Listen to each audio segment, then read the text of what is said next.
Hey, we're muted. Hello. Hi. Hey, YouTube. How's it going? How are we doing? Oh, I need to turn my boobs on, don't I? Rip. 1 second. That's what I get for streaming D&D. We'll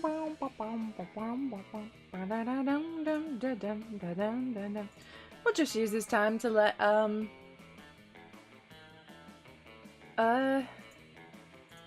let people filter in, come in, welcome in. Take a seat. Get sat down. I'm just gonna turn that down a teeny tiny squidge. I wish there was an easy way to do this. There probably is, in fairness, an easier way to do this. I just haven't got it sorted because,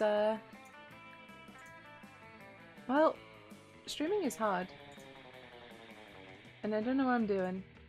But I'm glad you're all on this journey with me. Speaking of, though, we've been streaming for over 2 years now. How nuts is that? Over 2 years. Our teeny tiny little baby channel has grown into a slightly bigger baby channel. But we've grown. Look where we are now. We've got shiny graphics. We've got dating sims. We're all up in this. It's nuts. I was just thinking today, like, where I started, where we started as a stream and where I am now is... It's nuts. But hello. I hope you are all having a great day, or are about to have a great day, or have had a great day. Boops are on. Let's smooch some people.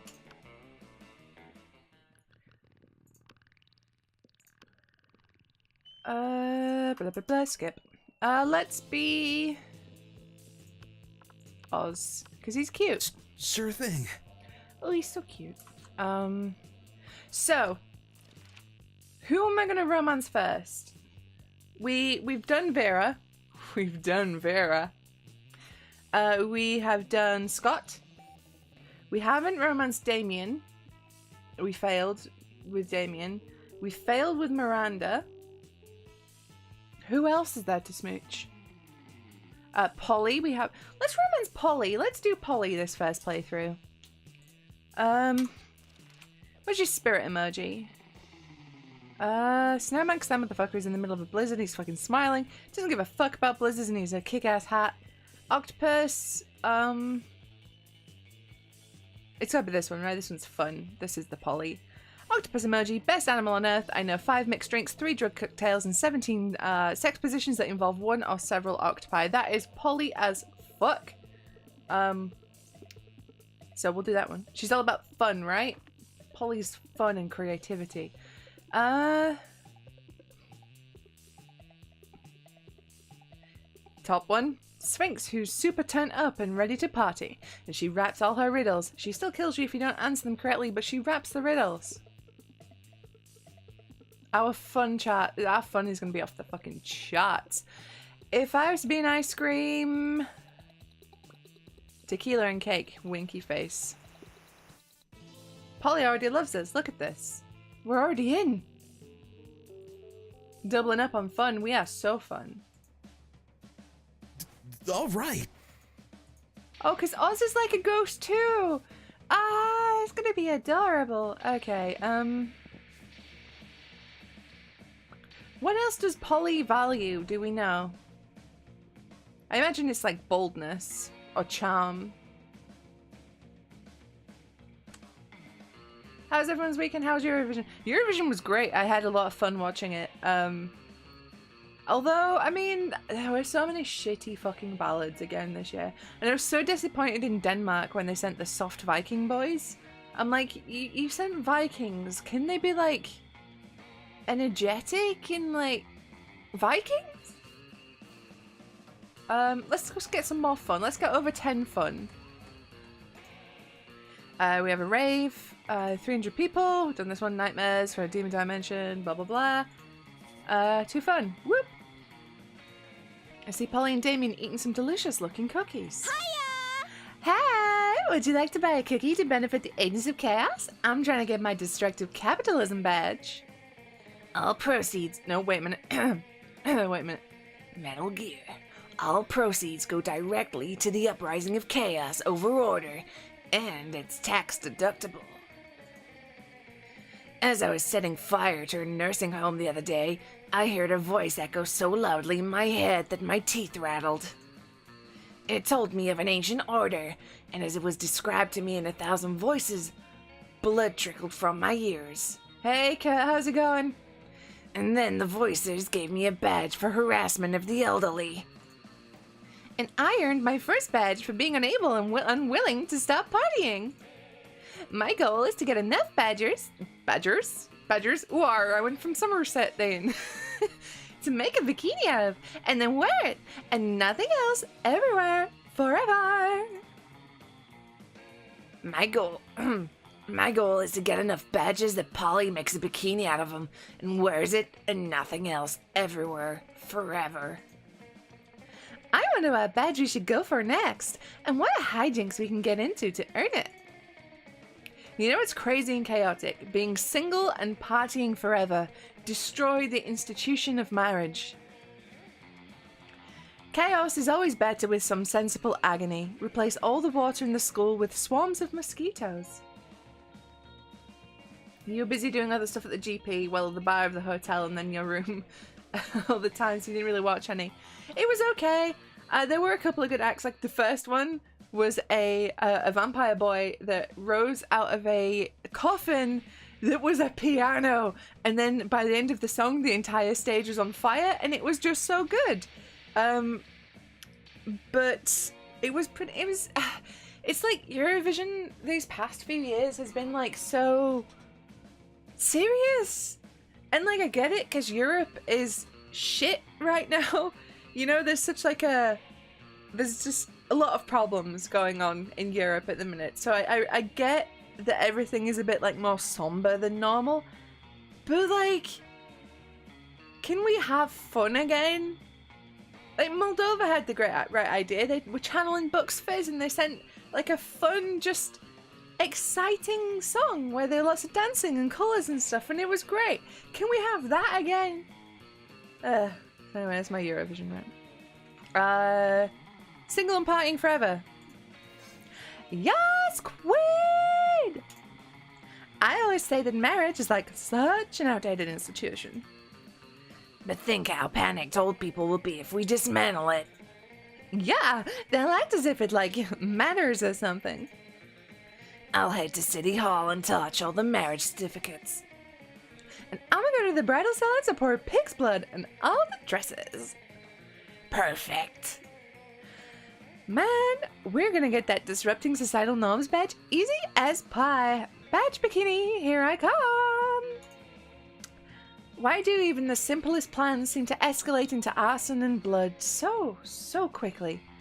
Whatever, you gain 2 fun and 1 boldness. It's boldness. She likes boldness. All right. Okay. You take your seat, and if you didn't know any better, you would say that it seems like Vera and Polly are almost more interested in their phones than they are in you. And you do know better, and you know that yes, that is exactly what's happening right now. It's nothing personal, Oz. It's just that Polly and I are very engrossed in texting our financial slave. Yeah, it's pretty hard to compete with some guy whose fetish is buying you anything you want. That's my fetish too. Not buying things for people, having people buy things for me. Duh! Good thing he's rich enough to take care of both of us. You know what they say, true friendship is sharing secrets and financial slaves. Still, I do worry that this arrangement might not be sustainable. What happens if he runs out of money? Our cash flow instantly stops. Besides, being handed everything you want on a platter. In this case, the platter being an online money transferring platform, is almost boring. Yeah, I get that. It's a little less boring when you're on as much cocaine as I am right now, but I see what you mean. If we could somehow turn this into a business venture, then maybe it would get interesting. And we can continue to profit, even after he's gone broke from catering to our every whim. I then how interesting do you think business actually is? Since he's so obsessed with us, we should just tell him to do something totally insane and see if he does it. I don't know. A weirdo giving away his money and getting into hijinks is great and all, but I want to start making real money. And I think money is fine and all, but my favorite currency is chaos. Seems like the ladies are at a very exciting crossroads. Maybe a random bystander can give them a nudge in the right direction. You can easily grow this arrangement into a business. Just escalate and delegate. Have the financial slave go and acquire his own financial slave to give him money, and have that financial slave go and find a financial slave. Tell him to marry a llama. It's gonna be the llama, yeah? Marry a llama. Oh my god! Yes, that is everything to me. I actually had a dream just like that one time. Except it wasn't a llama, it was an alpaca. And it wasn't a wedding, it was a bar mitzvah. But other than that, it was exactly the same. Yeah, I don't think this is my scene. I'm going to go check on my illegal law firm. Catch you weirdos later. I'm texting the financial slave right now, telling him to marry a llama. He's already typing. Let's see. Oz, you will never believe this. It turns out the financial slave has actually been talking to a llama for a few months now through a llama monster dating site. He says he's a commitment phobe and never really defined the terms of his relationship with the llama, and he keeps introducing the llama as a friend, but he knows now it's because he was just scared of being hurt. He's taking this as a sure sign that it's time to be brave and commit to the llama, and they're headed to a city hall for the ceremony right now. Of course, he says he'll have to take his leave of our group chat since his heart and wallet now belong to another. Specifically, a llama. Isn't that the sweetest love story you've ever heard? I'm so glad we got to make it happen together. That is the sweetest love story you've ever heard. Or something. But hey, maybe you and Polly will end up having a love story of your own. That I don't know what just happened, Kurt. I do not know what just happened. All right. I could not tell you, my dude. Boldness. To the bathrooms! Oh, look, he's little. That day you skip class and just hang out in the bathrooms because you respect no authority. I guess some people just want to watch the world burn by skipping class and hanging out in the bathrooms. You give zero shits, but you ain't too boldness. Later that night, you're out bar hopping with the two hippie...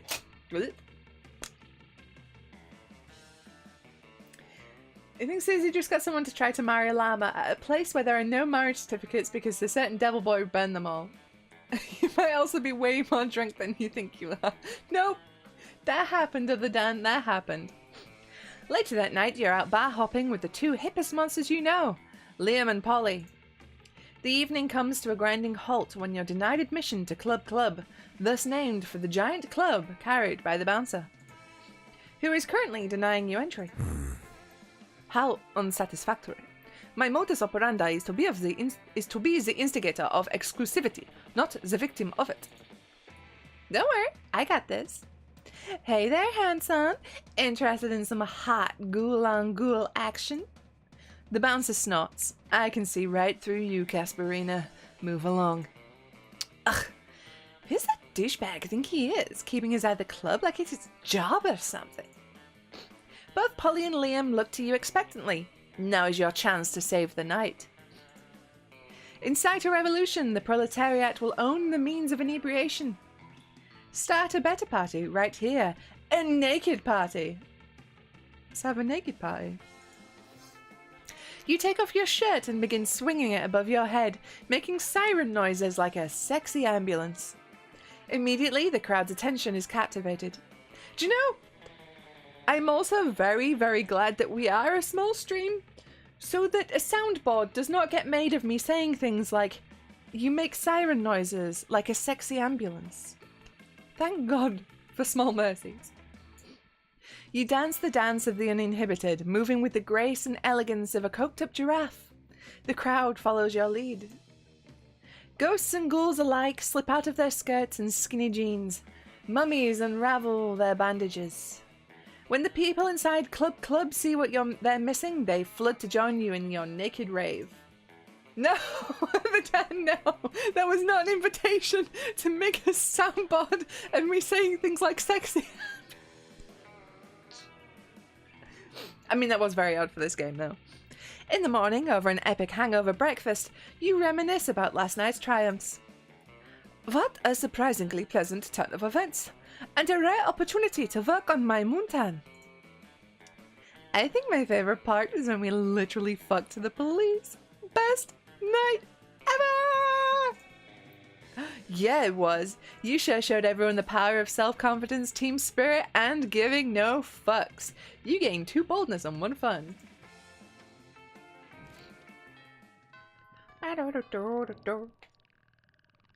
All right. All right. Okay. Where to this time? We got like 14 fun. We need more boldness. We need to get bold.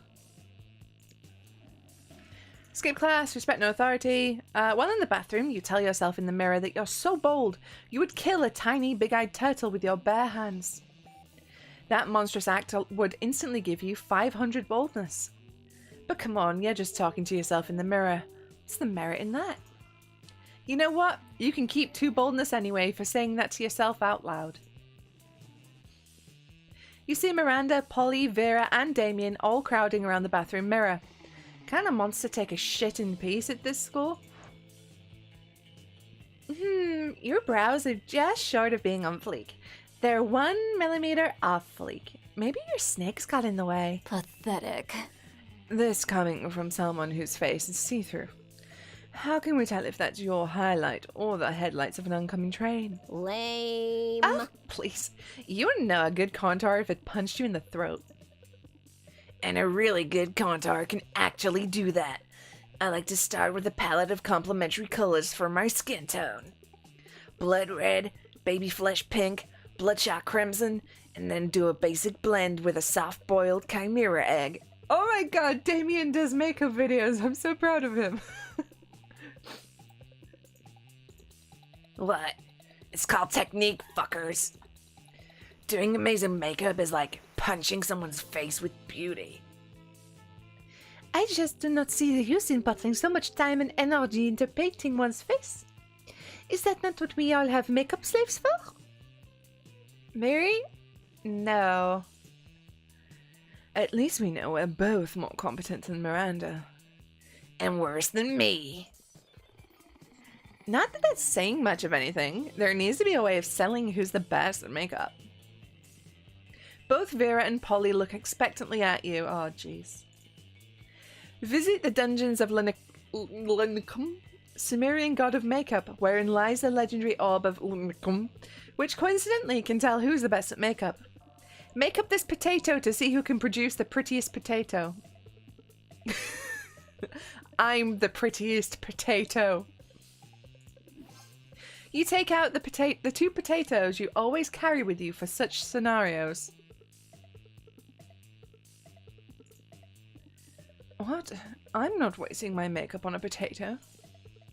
That's because you know this duel is already lost. Am I right? Fuck it. My potato will kick your potato's ass to the moon, Polly. The 2 of them engage in an all-out makeup battle. Soon, both of them finish. Please show me the potatoes. Vera, your potato is gorge. What a hot potato, girl. I have to admit, your potato is beautiful too, Polly. Is it normal to feel like fucking a potato? Who cares now? The important thing is, I'm sorry for doubting your makeup skills. Me too, girl. Look at them. They could start your career in modeling. They could indeed. And all thanks to Oz. They both leave, mesmerized by their new potatoes and maybe by your wisdom too. You gain 2 smarts and 1 creativity. And several days later, you spot the potatoes in Vogue magazine.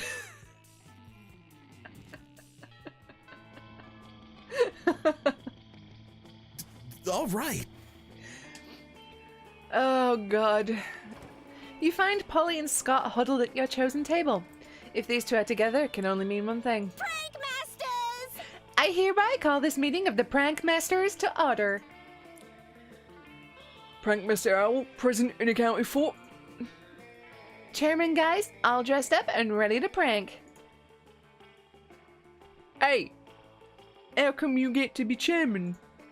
Well, which one of us can throw chairs around the room with our ghost powers? Well, I don't have ghost powers, so, oh, you! I got it! Chairman! But, No time to argue, Scott. We gotta come up with a ball of food prank before the end of lunch. oh yeah, alright, what if we, ate our food like a good boy? Is that a prank? No, Scott. For the last time, that's not a prank. And, I don't eat. But I'm having trouble coming up with another idea. Anybody else? You've been waiting all your life for an opportunity like this. You propose the ultimate food prank. Eat everybody else's food like a good boy. Scott is such a good boy. He's such a good boy. Replace all the food with chairs. Yes! You know what they say. When life gives you chairs, do pranks with the chairs. But I've never heard Coach say that. Doesn't it sound like the kind of thing he would say, though? Yeah, it kinda does. How am I supposed to help? No, you're the chairman. Easy, Scott. Just be a chair. Huh, alright, of course. Scott twists himself into an uncomfortable-looking shape. He seems happy, though. Like this. Exactly like that. Now up you go. Whee! Oh, does this make me a chairman? Sure. Totally. Polly doesn't seem to mind sharing her title with Scott or her affection with you. Prank achieved. We're so good at dating Polly, holy shit. All right. We need some more boldness, though. We're skipping class again, respecting no authority. You don't stop there. You want the world to know how reckless you are for the rest of eternity. So you do some graffiti on the wall. No way. The graffiti says, I'm bold as fuck.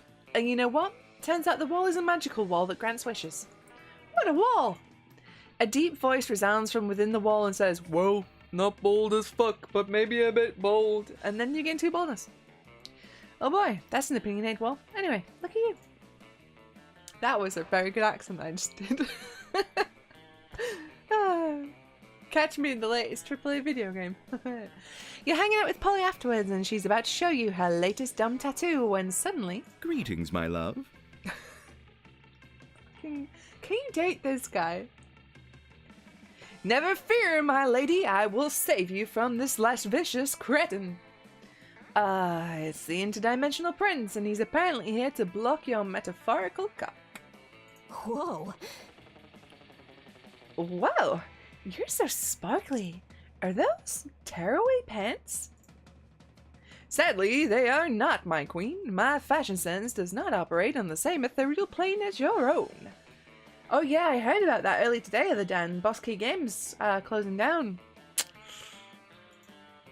Well, I am persistently on fleek. I died on fleek, and so I am cursed to roam the earth forever, eternally on fleek. Is this an exact on... Oh, it is this exact on fleekness which I seek. For you see, madam, I am in need of a fashionista, such as yourself, to plan the ultimate wedding. Ours! Huh? Ours? This could be bad. You know Polly's not above getting married as a one-off joke. You've got to stop this madness. Throw a party so dope, Polly doesn't want to travel to another dimension. A party with sex lasers. Marry the prince yourself, right now. Oh shit, that probably... Should we do this? Should we marry the prince? Is he... I know we're dating Polly, right? We're going for Polly, but like...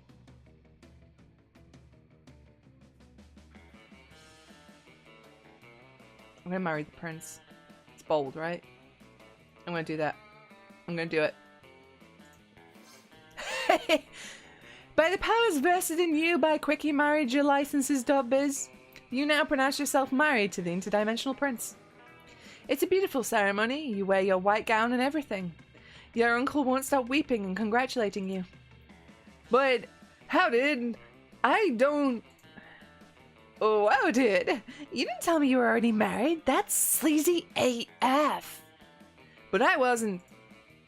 Too late to backpedal now. Prince creeps a lot. Get back into your dimension hole before I tell the whole internet what a skis you are. I know, but sex lasers. I know, Kurt. I know. And you? I'd be mad at you too, but you just look too gorgeous in that gown. In the subsequent divorce proceedings, you get half the prince's castle. You also gain 3 money. Sick. We got half a castle, you guys. All right. Shit, I should probably just tell Justin that I just got married, huh?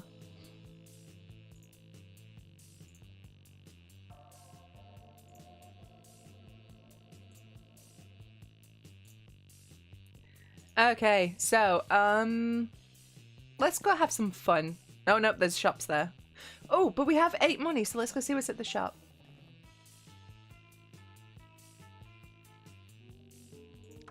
Give me your money. Hi, stranger. It's been a while. I've missed you. It's okay. You can look at my stuff.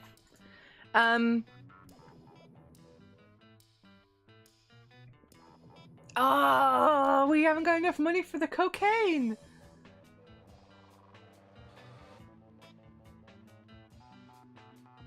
Polly will think our shades are cool, right? They're fun.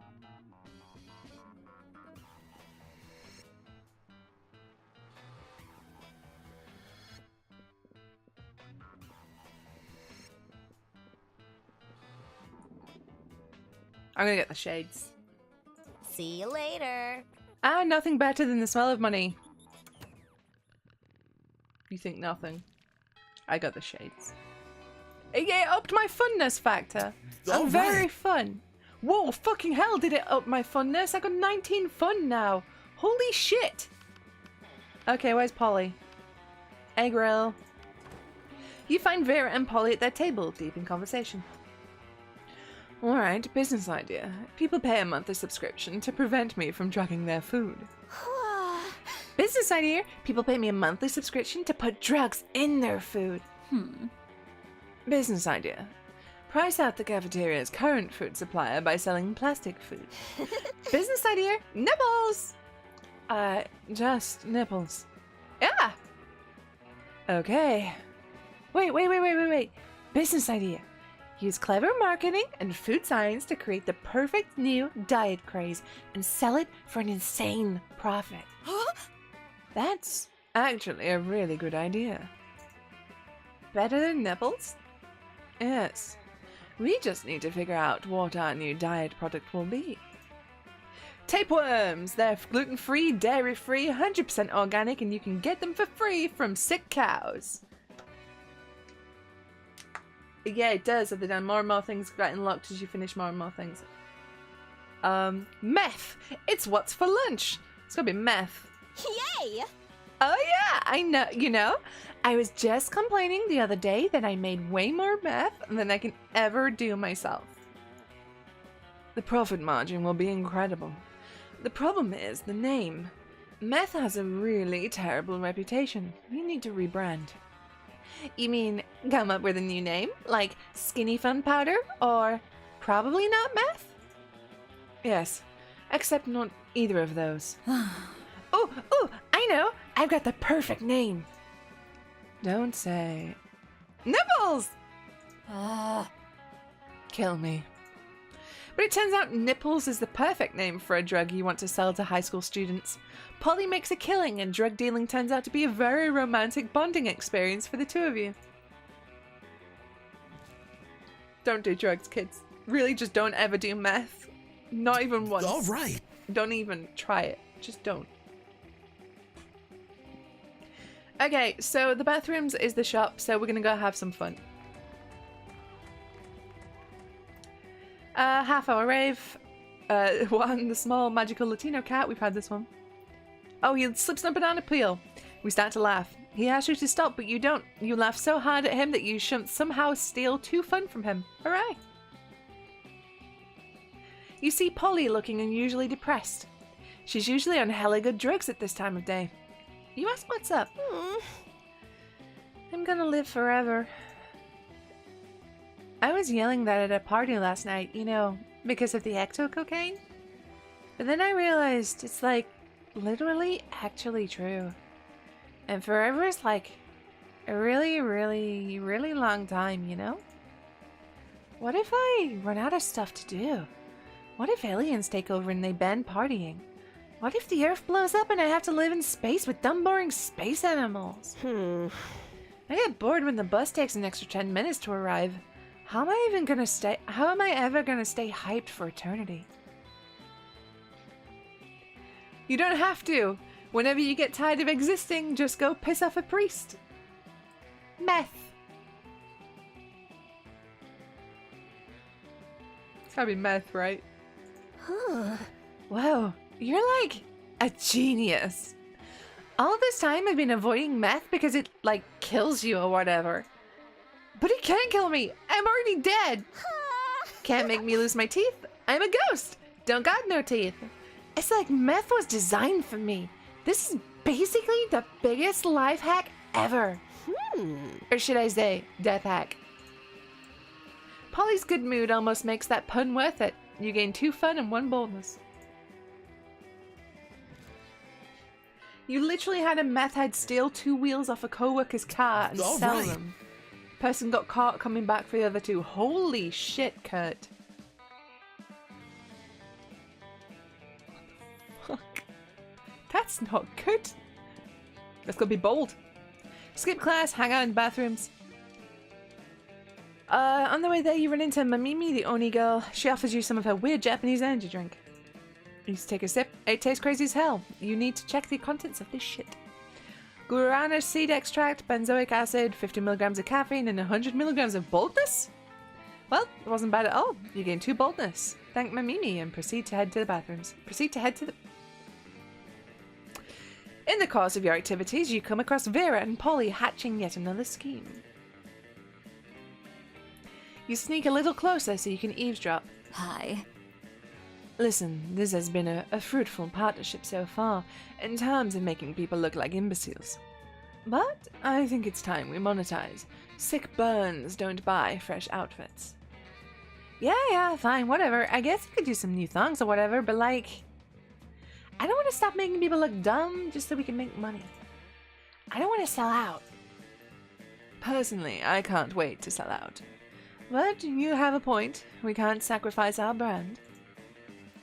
The question, of course, is how do we do both?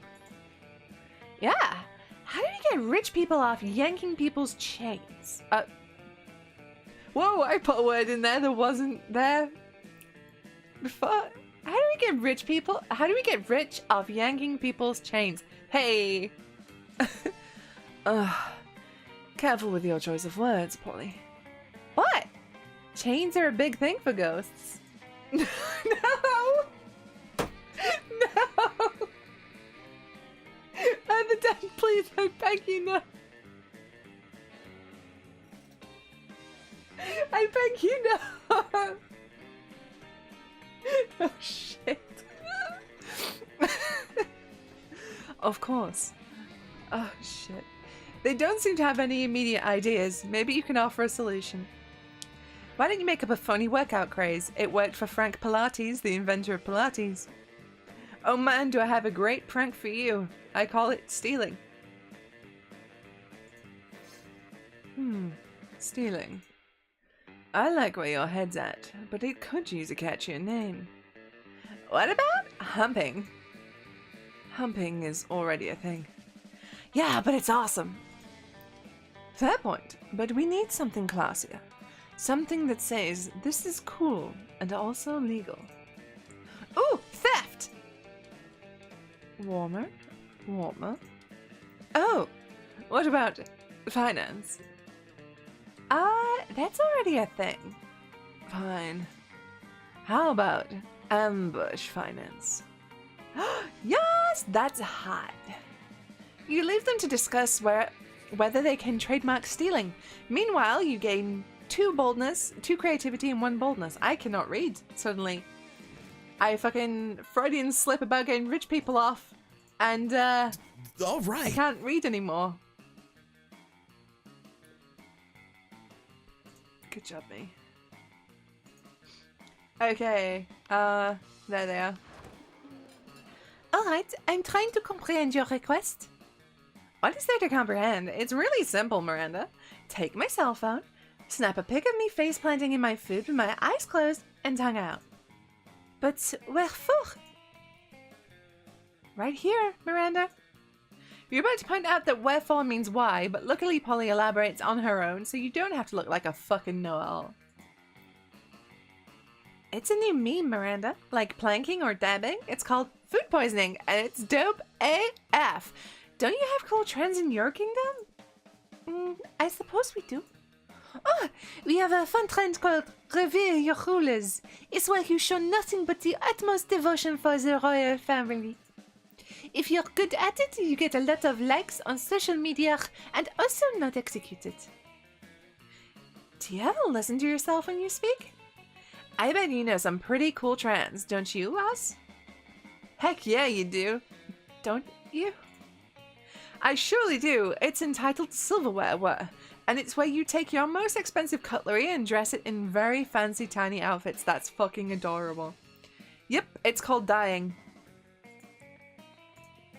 Yes!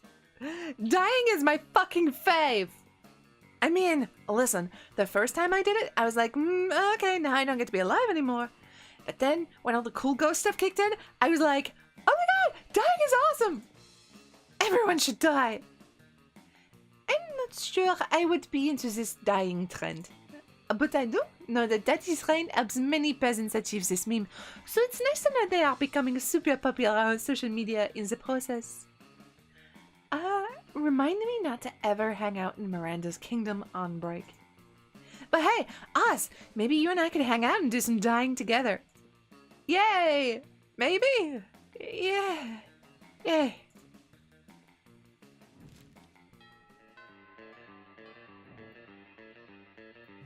All right.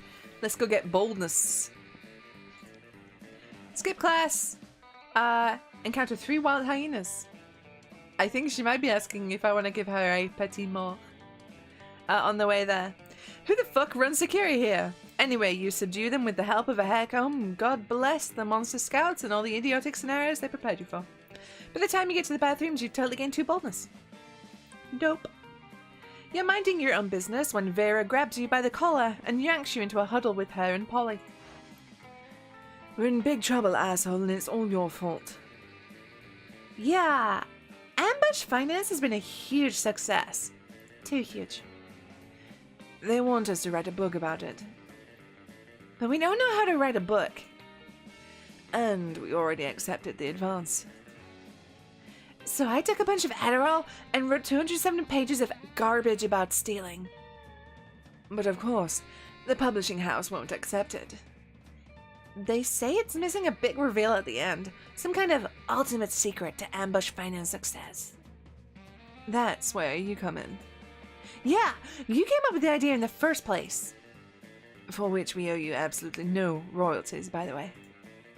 So we figured you could help us come up with a big secret for the end of the book. What do you say? Keeping in mind that if you say no, I will have you skinned. The ultimate secret to Ambush Finance is that there is no secret and you're all suckers for buying this book. The ultimate secret to Ambush Finance was inside you all along. Organs. You can steal organs and sell them for a ton of money.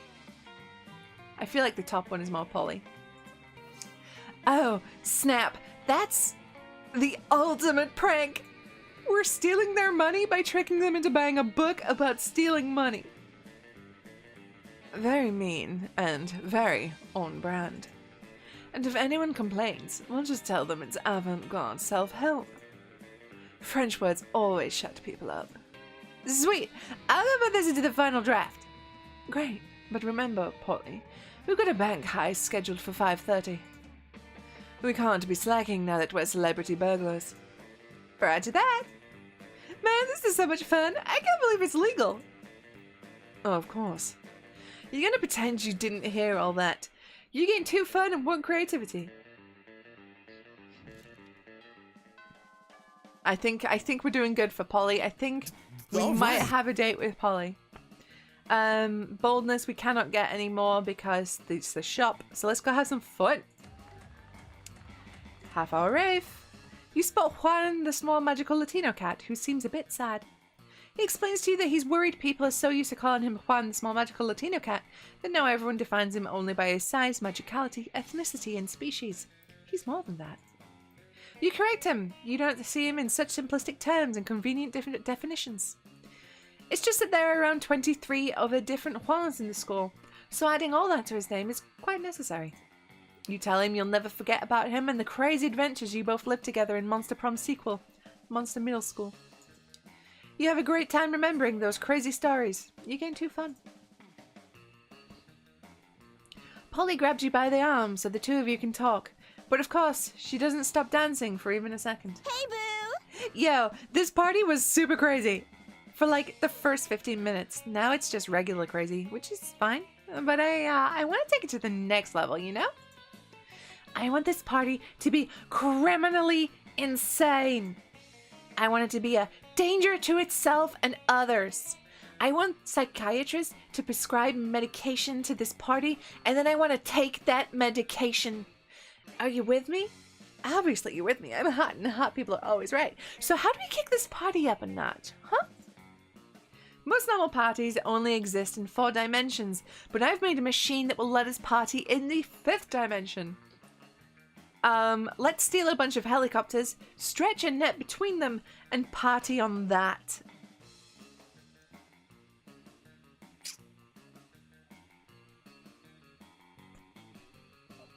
Two. I think it's 2. 2 is like the craziest one. Polly doesn't even have to tell you how awesome she thinks your plan is.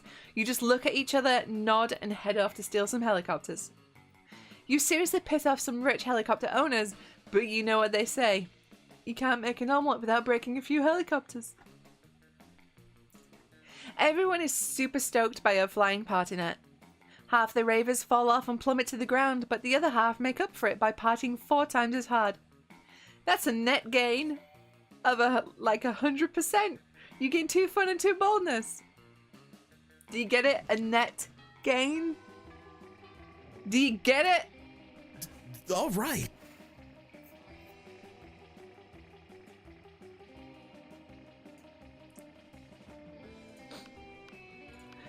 You arrive at your chosen table to find Damien dejectedly hefting a bowl of mashed potatoes, while Polly sadly passes her hand through the same. Oh. Seriously, what do we have to do to get a food fight started in this cafeteria?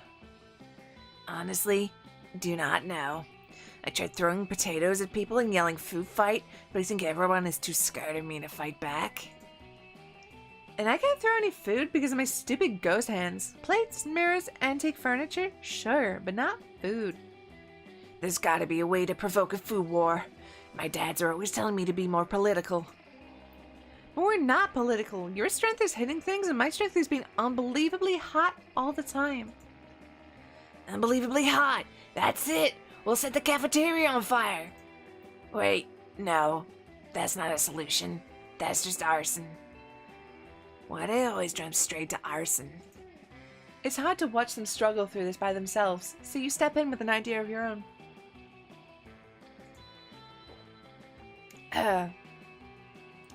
Wars are fought over scarce resources. Steal everyone's food and put it in a pile. That ought to do it.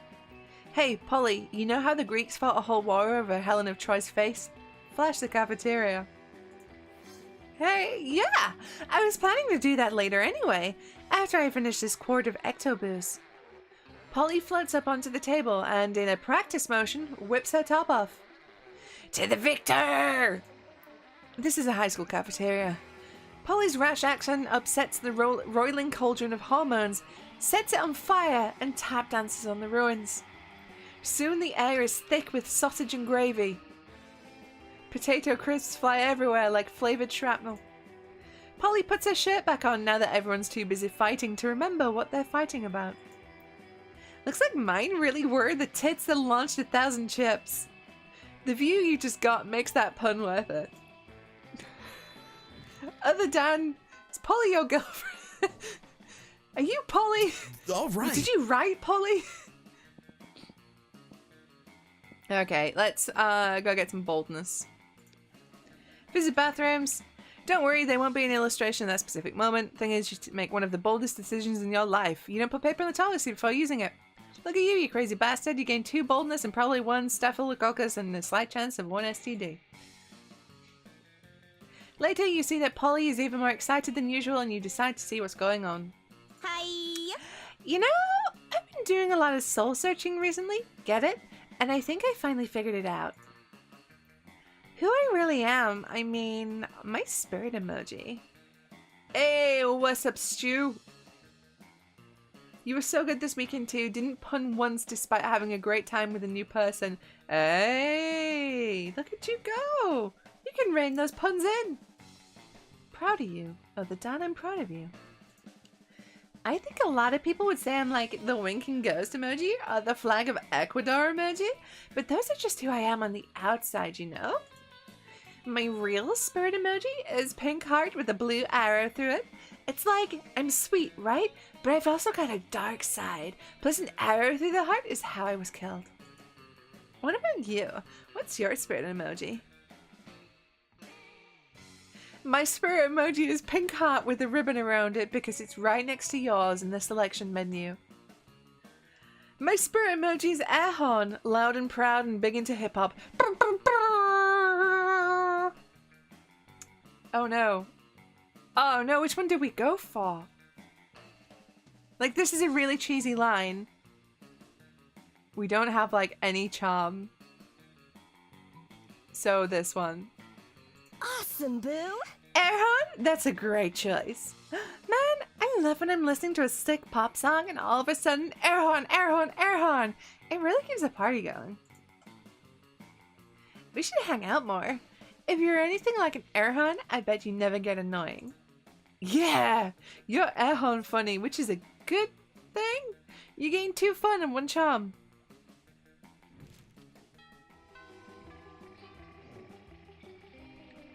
All right.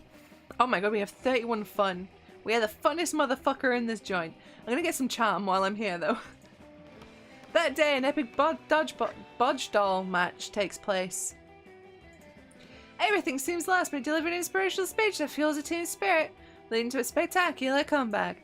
You're clearly a natural born leader. We've done this one so many times. You gain 2 charm. Woo! During the next match, your team is struggling and one of your teammates is distracted with some of the shit. Guess which one? Ugh. Polly, are you just scrolling through dick pics on Vampire? No, Vera, I'm totally participating and engaging in physical activity. I just love gym class. Hey, Vampire dating app, sponsor me, please. I will join you. No, I won't, but I will, maybe. Come on, Polly. Do you really want the shame of losing to Liam? He's been doing organic blood shots out of a rabbit skull in between rounds. And Damien's going to shove it in our faces. I hate when Damien tries to shove anything in my face. Look, I like winning as much as the next monster, but why is dodgeball apparently the only sport we ever play at this school? Some schools do volleyball in gym, or track and field, or cross-country skiing. But what we have is dodgeball, and I want to win it. When life gives you lemons, you gotta squirt some lemon juice in someone's eye. Totally. Let me just finish editing this selfie. Have you seen this massacre filter? Adorbs! Maybe there's a way to inspire Polly to get on your level and lead you to victory. Wouldn't all of you be happier that way? Don't you see? Dodgeball is just dancing you can win at. Distract Polly, smash her cell phone, blame the other team.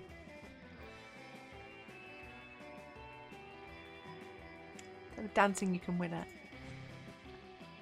Dancing you can win at? That sounds like a foolproof get-rich-quick scheme if I've ever heard one. Polly, you spacey little spectre, what are you doing? Registering the domain name Dance to Win, winning a dance? Obviously. Look, I like money as much as if not more than the next person, but I also like not being humiliated by my classmates.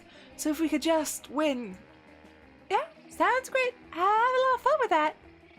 Polly straight up walks off the court to go make some calls about trademarking, and your team loses big time.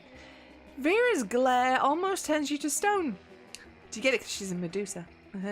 You lose 2 fun and 1 charm. Whoops. Whoops! All right. Polly and Miranda sit together, surrounded by Miranda's customary crowd of serfs. So, wait, you've actually got serfs who eat for you? Well, of course. I find eating to be terribly undignified, so I almost never do it. Hey, me neither. What other kinds of crazy serfs have you got? Well, I have a serf to go to the bathroom for me, a serf to experience difficult emotions for me, and a serf for keeping my silverware in alphabetical order. I even have a surfing serf for standing on top of whenever I go surfing. Wow, that's a lot of serfs. It's a fair amount. The only limit is my imagination. Unfortunately, my imagination self imagined a way to escape from serfdom, so now I'm out of ideas. Well, I'm sure with the help of Oz, we could probably think up a dope new kind of serf. Oh, is that so? I can't wait. Well, you're on the spot now. What will it be?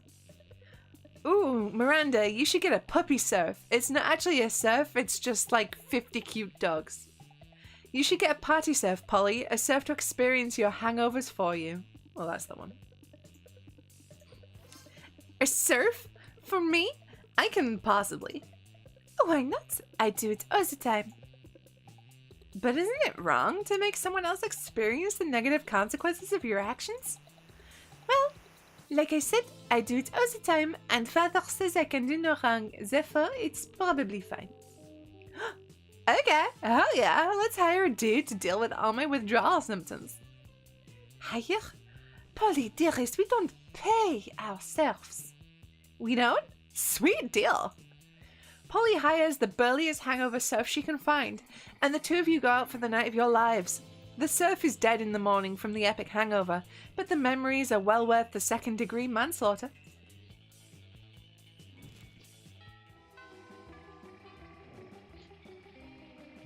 All right.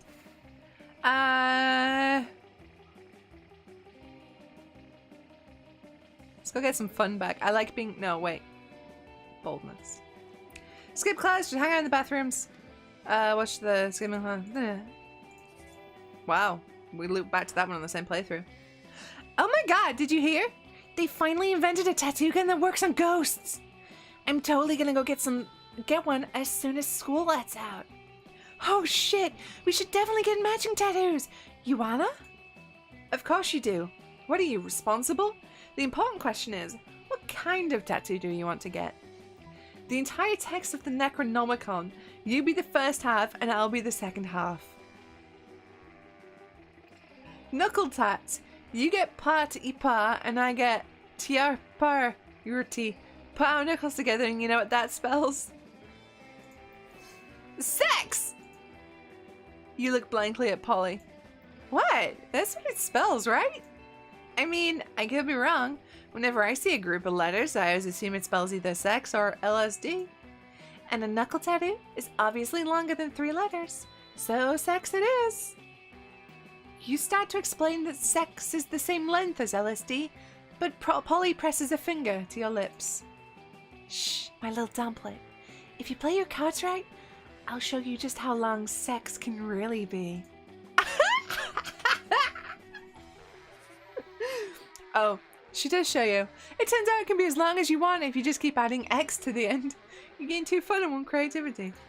Oh, I got excited then. I thought we were doing the ghost too. Polly, my girl, don't reject me. Hi. All right. You finally pluck up your courage and ask your beloved to go to the monster prom with you. Prom night? Yes. Yes! Yes! You seem like the kind of person that would have us both ending the night in the hospital. And that's the kind of unnecessary danger I like in my afterlife. Let's go. It's time to make some wild and poor life choices. Woo! Party time! You ate some good old ayahuasca cupcakes and make sure that the date would be as crazy as possible. Then you spent all night dancing at prom. Oh, that was what you thought you did. In reality, you were in the middle of the desert, dancing with 3 wizard hobos, a guy in a stuffed animal costume, and the incarnation of an ancient god. Still, best night ever. Oh my god, one of Oz's little ghosts had a top hat on it. Fuck! Most likely to marry a zebra. Best at phasing out.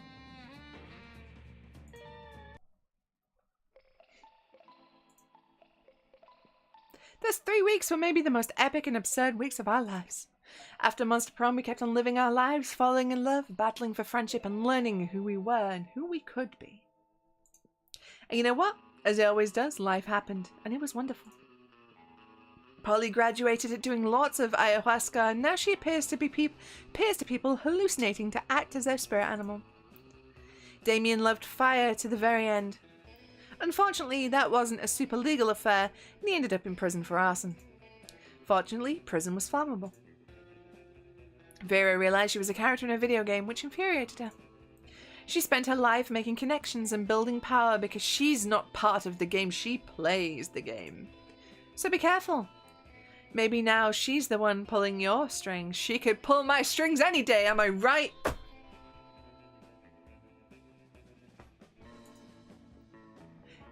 Okay, we've done this. Okay, we know, we know.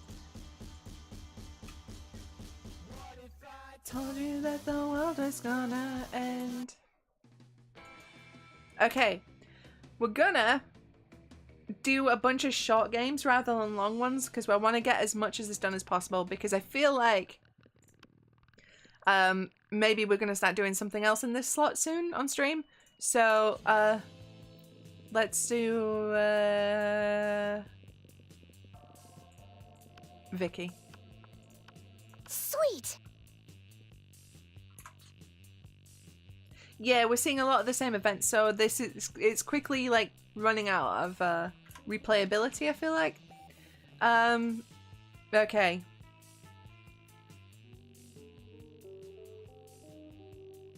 So we're going for Liam. I need to romance this vampire boy. I have to.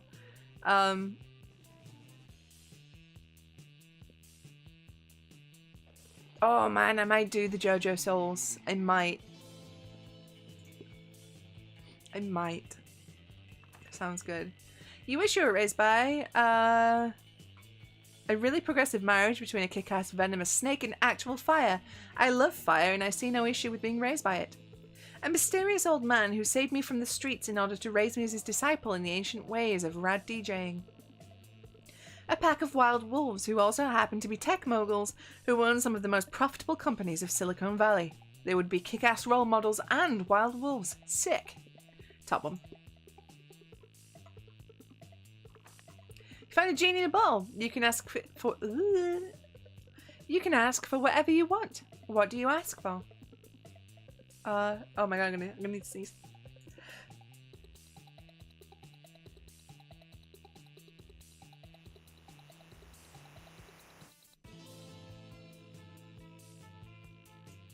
Hey, What's Demons? How's it going? How are you doing? Welcome, welcome.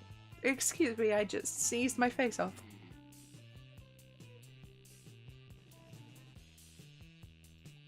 Okay, no, but what would Liam pick? Oh, this one.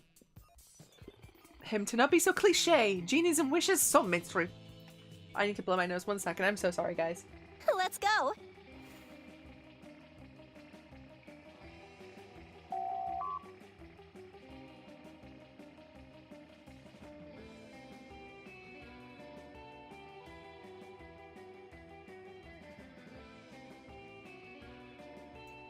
I'm good, thanks. I'm good. Can't complain. We are aiming for Liam in this playthrough. We are going to smooch as a vampire boy. Okay, so Liam values smarts and creativity, I believe. So, let's go be creative. That day while rehearsing for the class play, it's as though oh, we've had this one. Fucking blah, blah, blah, blah. We've got 2 creativity. You notice Liam and Scott having a discussion. Scott looks confused and Liam looks bored, which means they're probably having an argument. Lame. Look, not that I care, but aspiring to be a professional sports star is both impractical and passe. Wait, you don't care? But you walked all the way over here just to tell me that. Plus, don't you want to be like a professional magnetic ibuprofen? Mimetic influencer. Try to keep up. But how does one of those guys earn money? Mimetic influencers don't earn money, Scott. We earn cultural capital. Oh, alright. How much cultural capital does a sandwich cost? I can see that I am not getting through to you. Hey, you, could you explain to this cretin why my career path is objectively the best? Yeah, and also could you explain what a cretin is? Liam means he wants to be an artist, and artists are important. Who do you think designs all those sports jerseys? Actually, I think sports is the best career. I mean, how far can a mimetic influencer throw a football, huh? Well, it's obviously this one. Whoa, artists do that? I always thought uniforms were designed by the same person who designed my Studley pecs. God. Liam, are you God? Well, Scott, God is dead. But so am I, so essentially, yes. So cool. You wonder how long it will take for Scott to figure out Liam isn't actually God. In the meantime, you gain 2 creativity and 1 smarts. Let's go get some smarts. Oh, no, wait a minute, it's lunchtime. Oh, we have mysterious person. Oh shit, I need a voice for them though. You've just sat down to eat with Damien and Liam. Well, to eat with Damien, Liam's just taking pictures of his food. When a leather-clad figure drops from the air vent onto your table. It's the Slayer! We should aim... Alright, we're going for the Slayer. Prepare to die! Is that Dodger? Is that Dukes? Okay, no, I need a voice for her though.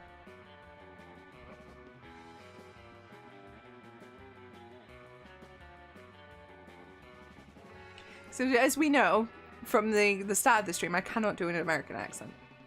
I can't do a Boston accent. I can barely do an LA one. Make her Faith.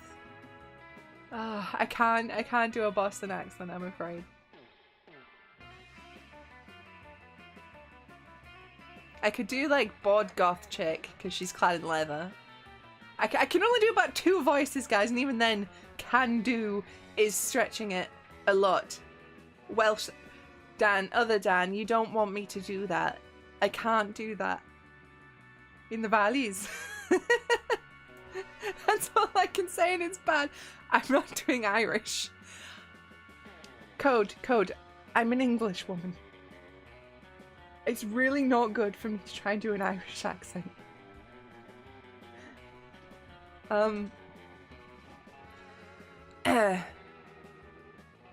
Lunchtime's over, dirtbags. Time to die. German. This always happens when we sit together. Your death-based rhetoric is offensive. Don't spoil my food pick. Oh, I'll spoil more than your food pick, Count Stankular. I'm about to spoil your face. Just his though, right? Both your faces. Fuck! The Slayer is right between the 3 of you. You can't save Liam and Damien, but if you act fast, you might be able to save one. Immobilize Damien with the Lord's Prayer while Liam escapes. You've been waiting for this moment your entire life. Flip the table for justice.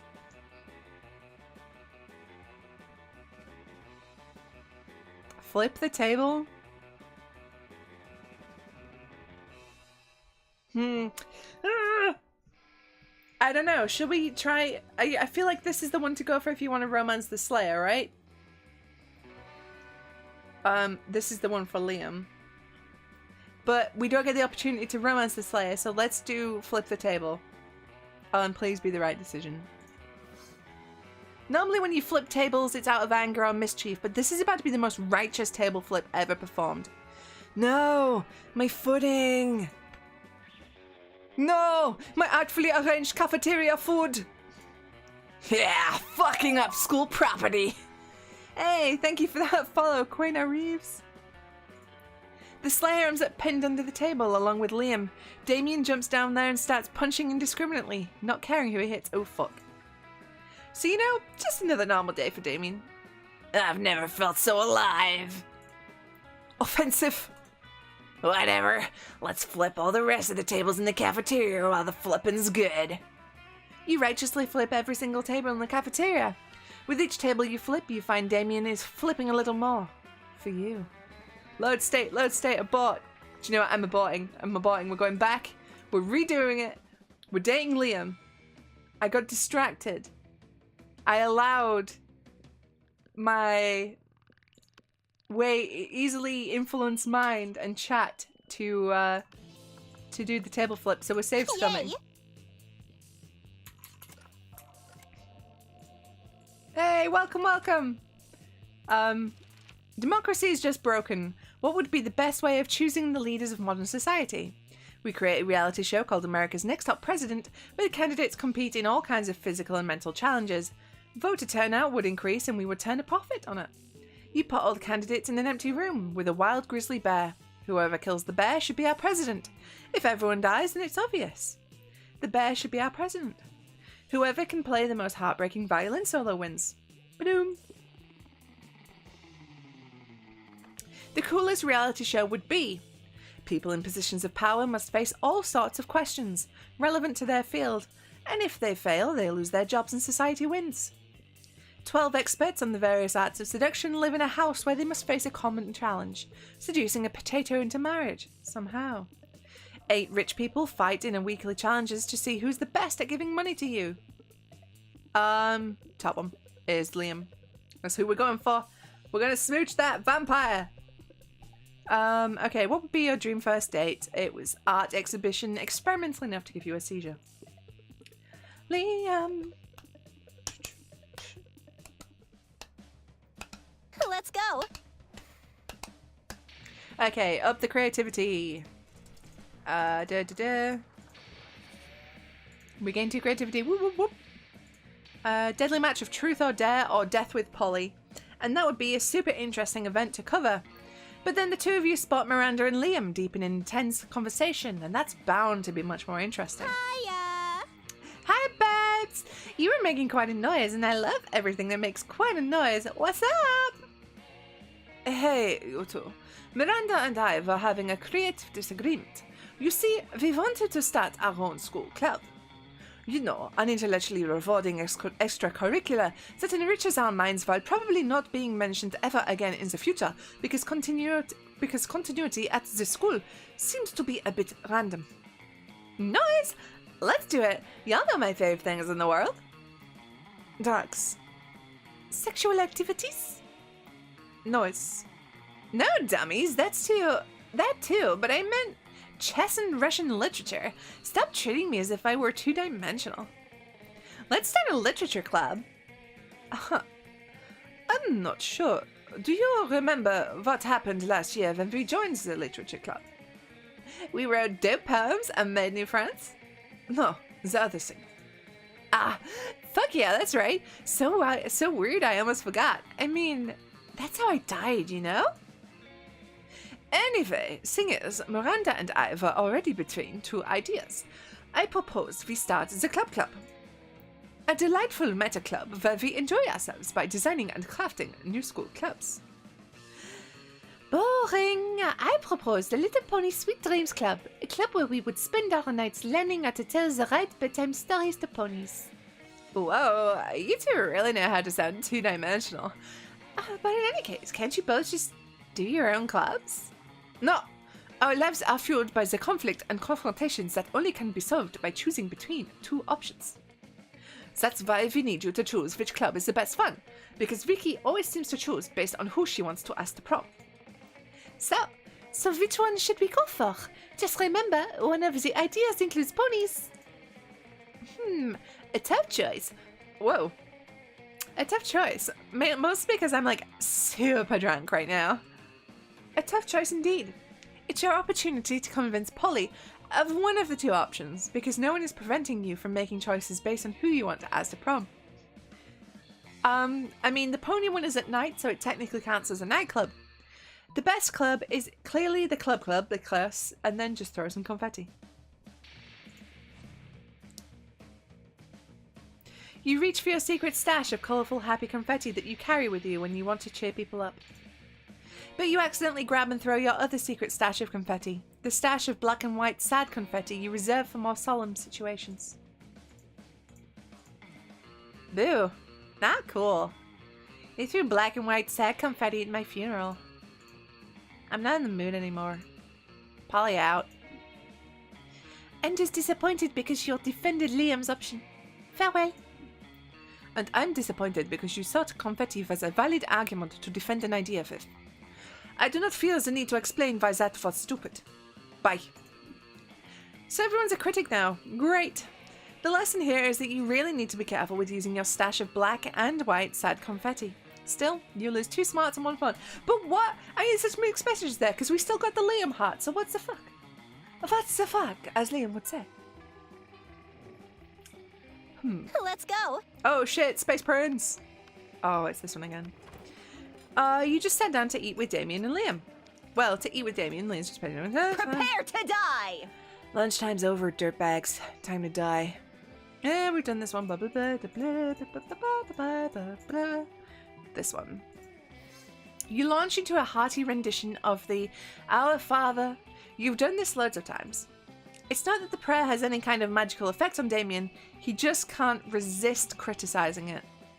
Okay, first of all, he's not our father. I've got 2 dads, and neither of them is a holy asshole in a stupid cloud palace. And thy kingdom come? What's that supposed to mean? Are we like praying for the end of the world now? Oh, sure. Beg him for your daily bread. What are you, in prison or something? Your omnipotent dad can't spring for better food than bread? What if you got a gluten allergy? Do you still have to eat the daily bread? Ugh, this is ridiculous. While Damien continues to rave, Liam snaps a few more artful pics of his lunch and then carries it to another table. Ugh, you done?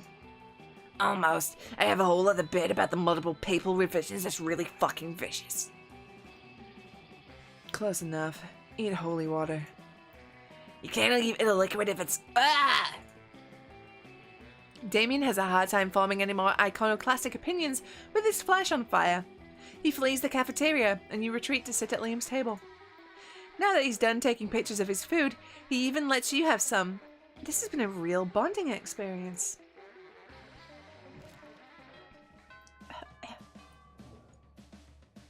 Let's go. That Damien voice destroys me. Okay, so, let's get some smarts. That day you listen to your elders and learn valuable lessons. Sometimes, after all the monster nonsense and the dating gimmicks, you forget that attending class is supposed to be the primary activity at this high school. Getting 2 smarts. But Liam isn't paying attention to any of that. He corners you afterwards to lecture you on Instagram filters. What no one seems to understand about filters is that they are not about making pictures better. They're about making pictures browner and harder to see. That's why I use my own proprietary filter for almost all my photos. Infinite Taupe. It's also probably why I only have 6 Instagram followers, but we must all make sacrifices for our art. In any case, I have to go. There's a dead rat in the parking lot I simply must document. As soon as Liam's gone, Miranda peeks out of an air conditioning duct. Goodness, the situation is even more dire than I thought. If Operation Make Liam Popular again is to succeed, we must get started immediately. What's that? Why, yes.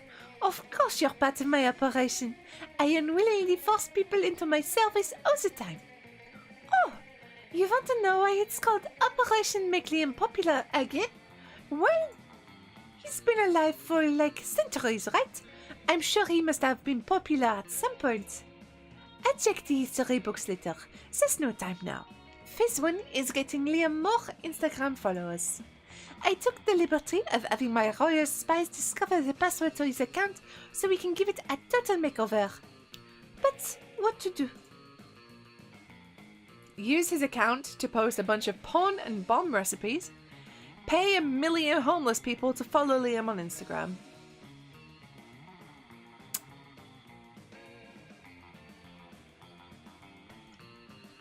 I genuinely do not know which one to put for this. I have no fucking clue which one to pick. This is terrible.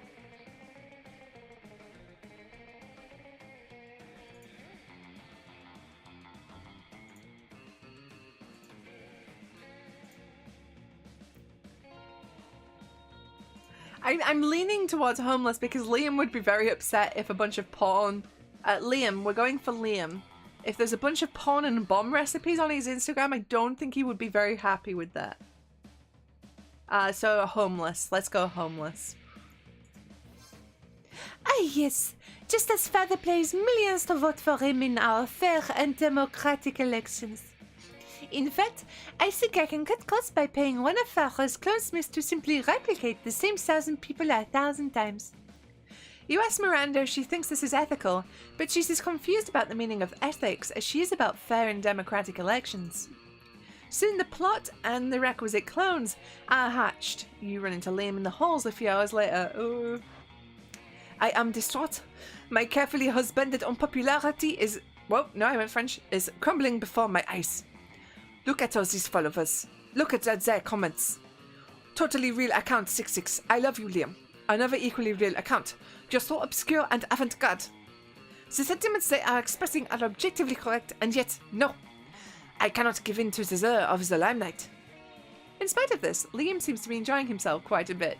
You spend the rest of the day helping him curate his feed, gaining 2 charm and 1 fun in the process. Did you see the little cute blush marks? We got him. We got him. Let's go. Okay, let's do some creativity. You forget the play lines is terrible. You don't let that get you down, you start improvising all your lines, and it's marvellous. Somehow it enhances the path of play in unexpected ways, and that's saying something since half your improvisation is a rap battle against your inner fears. You get into creativity. We've done a lot of these before, so if I read them fast or totally skip them, it's because we've played this through a few times already. Later, you see Liam beaming to himself. Liam? Beaming? It appears that my application to write for Virtue magazine was received and accepted. So authentic. I knew my pitch would hook them. Imagine the edgiest, most irreverent article subject you can think of. Now double it. That's my article subject. You see, I used a writing technique on them called lying. It's very effective. Up until they call your bluff. Now I've actually got to write an article, and I've got no idea what to write. You, save me from the consequences of my actions. Suggest an idea that lives up to my own hype. Okay. A passionate argument for the legalization of recreational chimera toxins. A chilling expose of the pasta industry's griffin trafficking. It's the second one because he's into like social justice stuff as well. So, this one. Well, of course I don't condone the suffering of innocent magical creatures, but griffin pasta is delicious. So delicious, fuck. I simply don't think I could give up the taste of griffin pasta for anything, regardless of the cruelty involved. No worries other than have a good sleep, my dude. Get some rest. Don't worry. Get some rest, dude. And I would hate to make a hypocrite of myself. If I don't have my integrity, what do I have? Other than my impeccable taste in art, music, and fashion. Liam does have pretty impeccable taste. How foolish of him to stoop to asking you. You lose 2 charm, 1 smart. Shit! No! Liam! Let's go. Liam's really tough. Liam is really, really tough. Okay. You take your seat between the strongest and smartest men you know. Liam appears to be taking a very intense picture of some bizarre looking food. Scott is looking about as confused as you are currently. Well, Liam, food is delicious. It's for eating. That's why they call it lunchtime. Neither of those statements is wrong, but they also aren't quite connected. Scott, if I had the capacity to eat, I assure you, I would still ignore the actual content of the food in favor of finding the perfect combination for a flawless Instagram post. Oh, I see. You're gonna post a picture to advertise the food people who can actually eat it. You're so smart. I'll be happy to eat your food for you. I'm afraid your palate is way too unsophisticated to appreciate those rare Japanese delicacies. Oh, they're Japanese. Do you have any Scott snacks? Scott snack? You know what? Fine. I've taken all the pictures I need. Eat whatever you want. Thanks, Liam. Oh, they all look so yummy. I don't know where to start. Vicky, any ideas? Maybe your choice of a snack can get one of these boys to want to snack on you. In an innuendo way, not literally. Obviously, the lychee fruit-flavored custard with a side of tofu and a drizzle of raspberry extract is the most superior food on the plate. Go for the brightly coloured bag of meat biscuits that somehow has an anime drawing of Scott's face on it that says Scott Snacks. It's this. Oh, Vicky, I always knew you were a monster of impeccable taste. Actually, that isn't true. I assume everyone has horrible taste and a useless aesthetic. But in this case, it's pretty clear that this assumption does not apply to your beautiful self. Did I say beautiful? I meant your aesthetic is beautiful. Because we have the same aesthetic. The lychee custard picture has already gotten more likes than any other food on this table. And it's absolutely delicious! How could the way it tastes possibly have any relevance to a conversation about food? Liam, you're so smart that I don't even understand how that makes any kind of sense. Thank you for being someone with whom I can actually discuss the important nuance of Japanese food pictures. It appears to be you and me against a very ignorant world. Yeah, stupid everyone else for actually eating their food and not taking pictures. Thank goodness you and Liam have each other. XOXO. He likes us. Let's go. Okay, let's get some smarts because we're not very smart. That day you learn a ton of spells that are all as cool as they are seemingly useless. A spell to renew sticker stickiness, that's not useless. A spell to turn chocolate and vanilla ice cream into vanilla and chocolate ice cream. A spell to gain +2 smarts. You actually use that last spell and you gain 2 smarts. Ho ho! Afterwards, Miranda beckons to you from a darkened corner. Psst! Co-conspirator! Over here! Phase 1 of Operation Make Liam Popular Again was an overwhelming success. Liam is internet popular. Now we just need to make him real life popular. And what better way than making him Prom King? Unfortunately, when I asked him to run for Prom King, he said, and I quote, "Never, never, never, not in 1,000 years, and that's not an exaggeration because I've been alive for 1,000 years and I've never run for Prom King, so there you go." Which was clearly his cryptic way of saying he wants us to make him Prom King. My first thought was to murder the current Prom King after establishing Liam as his rightful heir, but I couldn't find any bloodline charts to work from. So, I suppose we must engage in this democratic election the school is holding. Now, how can we secure a win for Liam when he is opposed to running or making any effort to win? I'll dress up as Liam and give the best campaign speech anyone has ever given. Pay 1 million people to vote for Liam for Prom King.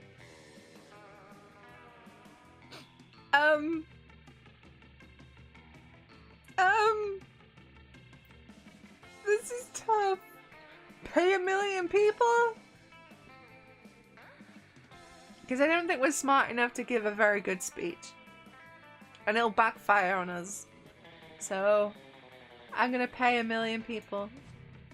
Ah, of course, election rigging. Silly me. How else does one elect a king? I suppose someone as witty and charismatic as you knows where to hire 1 million voters. Sure you do. Totally. You've got lots of money and connections. You tell Miranda you'll get right on that. Luckily, what you lack in money and political capital, you make up for in stolen magical artifacts. You put on your robe and wizard hat, crack open a forbidden tome, and bring all the school's janitorial equipment to life. You camp out by the janitor's closet, passing out ballots to broomsticks and telling mop buckets who to vote for. Nobody notices the fraud. Half the student body is sentient objects anyway. Soon, you all watch the Prom King election forecast together and... I can't believe it! 6,000 votes for me? Thank you for that follow, Runa Saga. Welcome to the stream. I hope you're having a real good day. And 999,000 votes for a bottle of lemon-scented toilet bowl cleaner. I'd be impressed at the avant-garde taste of the student body if I wasn't so comprehensively humiliated. Nice going. Now you've got to find a tuxedo that fits a bottle of lemon-scented toilet bowl cleaner. You lose 2 charm and 1 creativity. No! Ah! We are so bad at this, guys. We suck! Let's go. To the auditorium. Hey, Zach, how is it going, my friend, my dude? Ba-ba-da-ba. When you go to remove your costume, you see Scott still wearing his tree suit. You haven't seen a tree look this bummed since Woody the Ant's parents were cut down to make way for that mega mole. You ask Scott what's wrong. Bro! I really thought it was going to be an important part of this play, bro. I mean, trees are important, right? They give oxygen and shade and you can pee on them. Plus, the director called me an attrezzo. That sounds way fancier than actor, so I don't know why I feel so... useless. Attrezzo means prop, you imbecile. You're not an actor, you're scenery. But I'm not scenery. I'm a person with feelings, and my feelings want people to clap for me and tell me I'm a good boy. You poor mongrel. The entire purpose of the scenery is to be in the background, to remain unnoticed. Although, altering the performance such that a tree becomes the primary focus would be dreadfully avant-garde. In fact, it could be my greatest artistic achievement yet. Miranda is my French accent, yes. She's a very hammed up version of my French accent. When I speak French, I don't speak French like that. Alright, Scott. I'm going to make your dream a reality. We need to brainstorm. How can we make the tree the center of this play? No, I do not. Fuck you. I got full marks for my accent in my French oral exam, so ne attendez pas. Scott's not a tree, he's a tree person. He comes alive at the last second and rips the bad guy in half. What if everyone was scenery? Hi, Lydia! How are you? Everyone? You mean all of us would simply stand motionless for 2 hours, just as various inanimate objects? That would be the most daring performance ever conceived.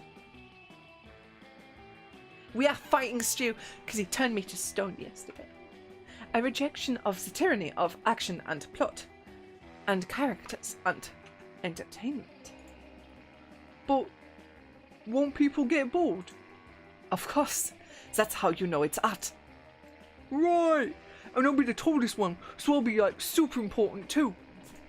You leave Scott with Liam, who has promised to teach him how to become the tree on a truly spiritual level.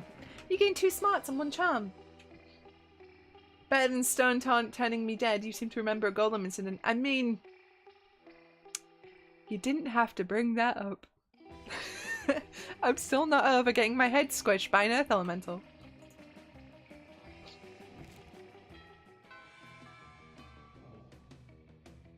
Let's go.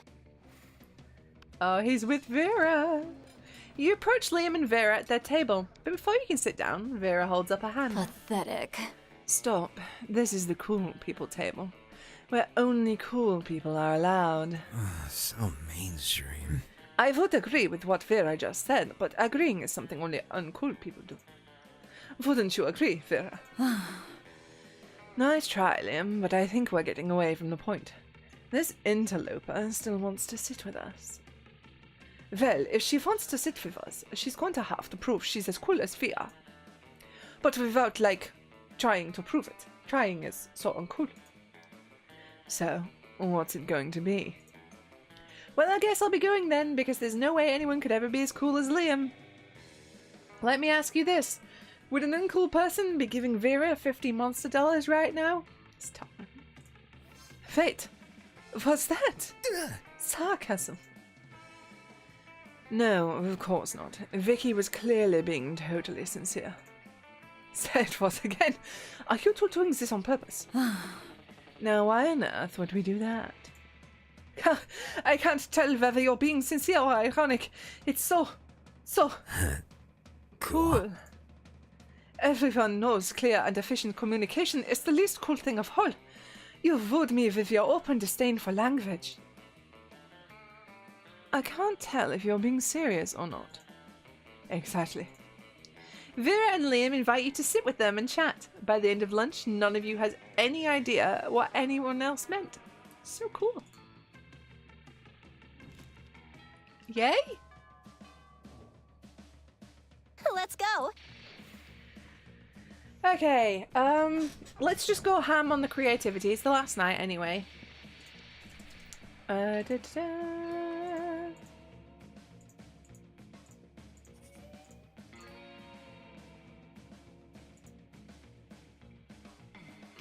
Afterwards, Liam walks up to you extremely nonchalantly. It's really ridiculous how little he cares about this walk.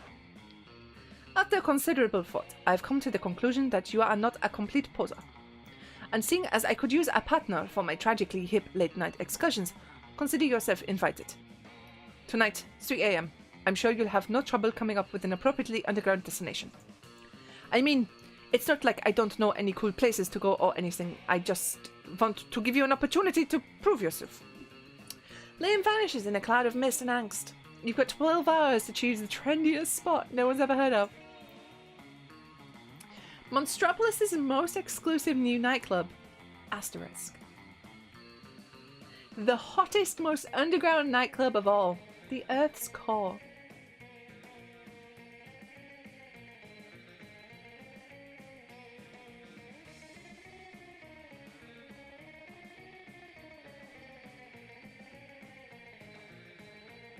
I don't know. I'm leaning towards the Earth's core.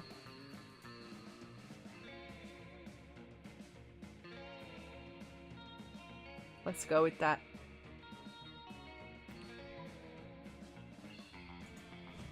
Ah! That night you pick Liam up in your giant mechanized drill machine and head for the club. But there's no club at the center of the Earth. It's just the center of the Earth. A molten ball of iron and death. Ah! My skin! Why did you think there was a club here? Why would anyone think there was a club? It literally is the most inhospitable place on Earth. You have no idea why you thought that. But you do know you're gonna need skin grafts after this. You lose 2 smarts and 1 boldness. Shit. Hey, I guess we're not taking Liam to prom.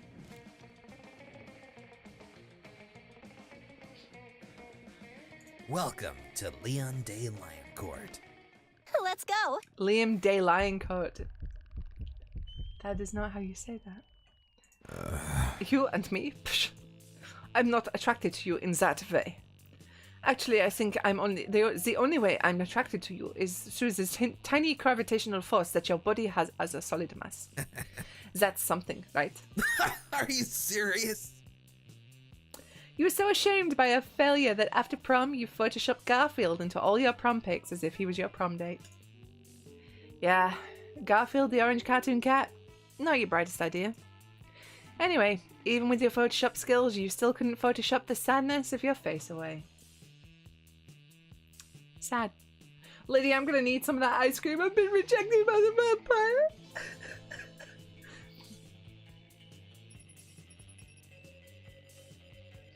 If idiots could fly, this place would be an airport. This sucks. I hate this. Skip! Skip! Skip! Okay, so I'm gonna leave you with this music, and I'm just gonna BRB for 2 seconds. Don't go anywhere, I'll be right back.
What's up, you beautiful babies? I am back.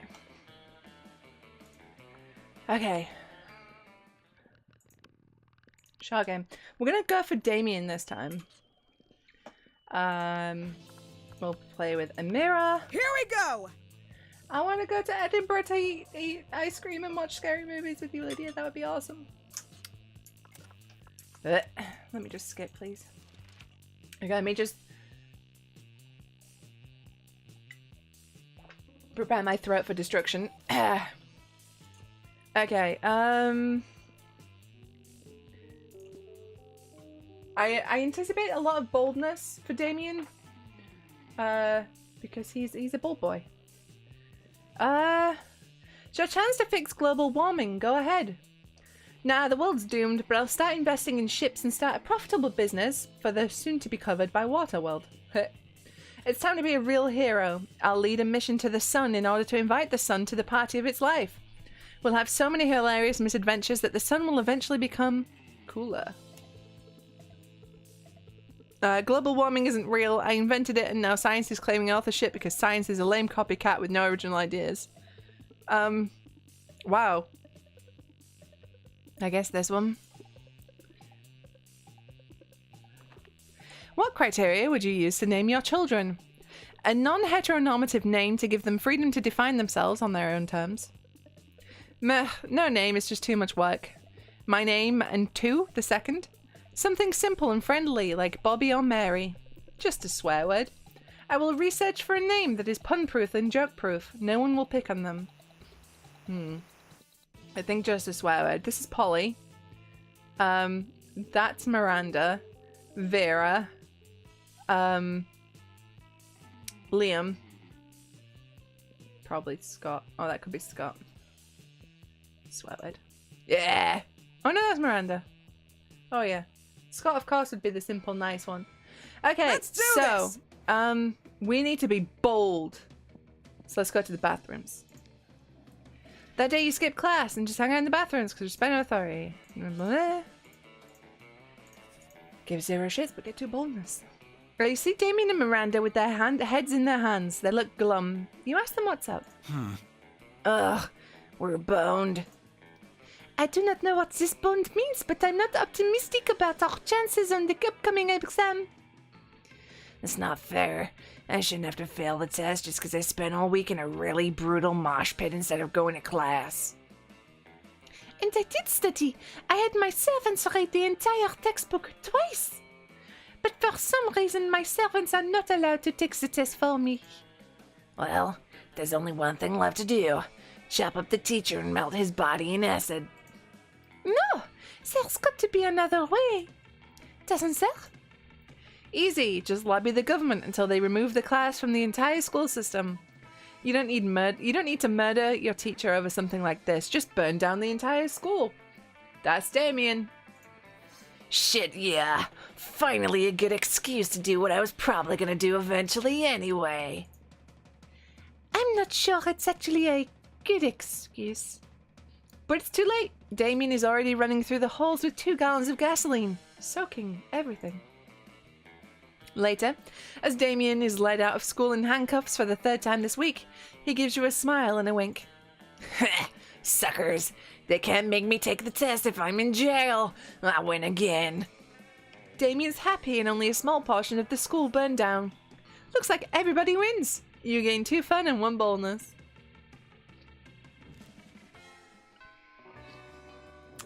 Oh, this game escalates Let's quickly. do this. It just does. No sooner have you sat down at Damien and Miranda's table than a haunting melody fills the air. It's a melody of cold northern peaks, of cloying sweetness, of a supple bovine treat. The song of The ice cream wizard! He's here. He's here. I'm gonna eat so much ice cream and then puke on someone I don't like. Oh goodness, the ice cream wizard only comes but once per solstice, during the hour of the ascendant pancake. You see an old dude in a floppy blue hat pushing a refrigerated cart with "Dish shit magic" painted on the side. Ugh, so many great options to choose. Should I get a magma bar, brain destroyer, chocolate boomstick? What about fear of death? A frozen cobra? Berserker berry blitz? So wizard frozen treats invariably tell me it will work for some reason. Perhaps I simply have not tried the right one yet. But which to try? If only someone would suggest a solution to what is truly the most difficult problem I have ever faced. Try those sugar-basted Prince lips. Beat him up and take all his ice cream. Sugar-basted Prince lips. It's a sentence I was made to say by this video game. Beat him up, obviously. Oh, boorish. Someone say bull rush. No, I said boorish as in lacking social... Oh, I see. You did not mishear me after all, but were simply looking for an excuse to beat up the ice cream wizard. Joke's on you, Miranda. I'm never not looking for an excuse to beat up the ice cream wizard. Look at all this ice cream I got. This one lets you breathe underwater, and this one licks you. You brigand! You thief! I got you some sugar-basted Prince lips. My reservations suddenly seem to have vanished. Good, because I want to try this popsicle. This stick is supposed to reveal how I'm gonna die. Ah, who knew my death would involve so many I'll try that again. Ha! Who knew my death would involve so many bottlenose dolphins? To celebrate the ice cream heist, Damien takes you to the beach and doesn't even try to drown you. My Damien voice is excellent for a kid boy voice. Why, thank you. If you know a child that speaks like that, get them to a priest, for they are clearly possessed. Let's go get some more boldness. We're really bold. Skip, skip, skip. That day you didn't expect to find a fucking wild griffin in the WC.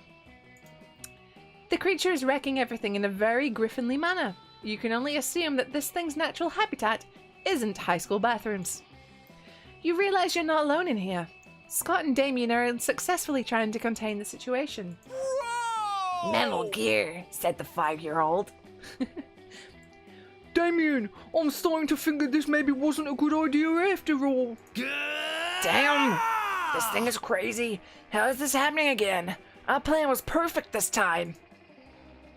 Next time we should try with the brie cheese instead of the Gouda.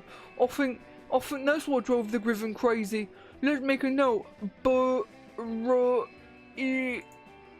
Damien, is it brie cheese or brie cheese? Not now. We need to do something about this griffin or we're gonna get fucking expelled. Hey, you, come help us. We gotta calm this thing down.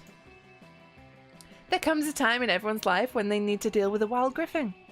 That time for you is now. It's time to try that specific spell that turns griffins into plates of spaghetti. You know it's going to be useful one day. You need to make that griffin respect you, and the only way is by challenging it to a radical hip-hop battle. That's the bold thing to do.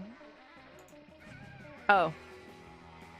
You spit some mean rhymes over sick beats. The griffin looks at you and he destroys you.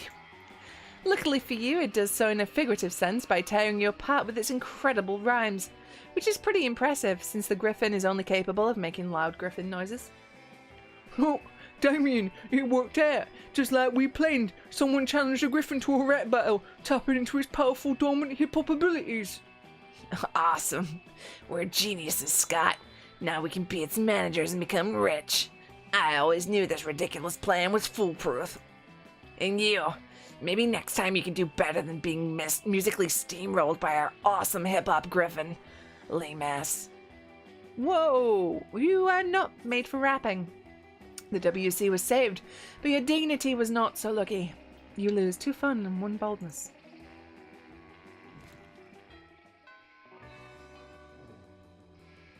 Let's do this! Rip. Let's go get some fun. That day during recess, we start a half-hour rave. 300 people, someone summons demons, we get fun. You notice Damien and Miranda squatting on the grass, poking something with a stick. You rush over, hoping for a dead possum, but instead you find them gathered around an entire tiny metropolis. Fucking metal! Check this shit out. It's our kingdom. I call it Smalltopia. A tiny voice from the city shouts up at you. It's called West Pemberley and we're not a monarchy.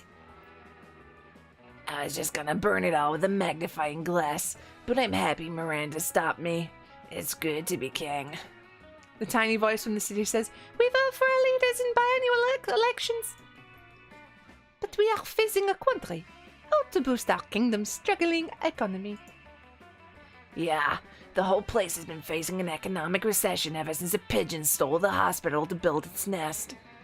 the tiny voice says, That red guy stole the hospital and lied about it. I'm used to managing kingdoms that are significantly larger and much more underwater. I'm afraid I'm at a loss. Yeah. Hey, how about being our royal advisor? This pays shit, but you can take whatever buildings you want. Hey, says the tiny voice. Build a new hospital out of popsicle sticks and hot glue. You know what always boosts an economy? War. I think I saw an anthill over by the water fountain.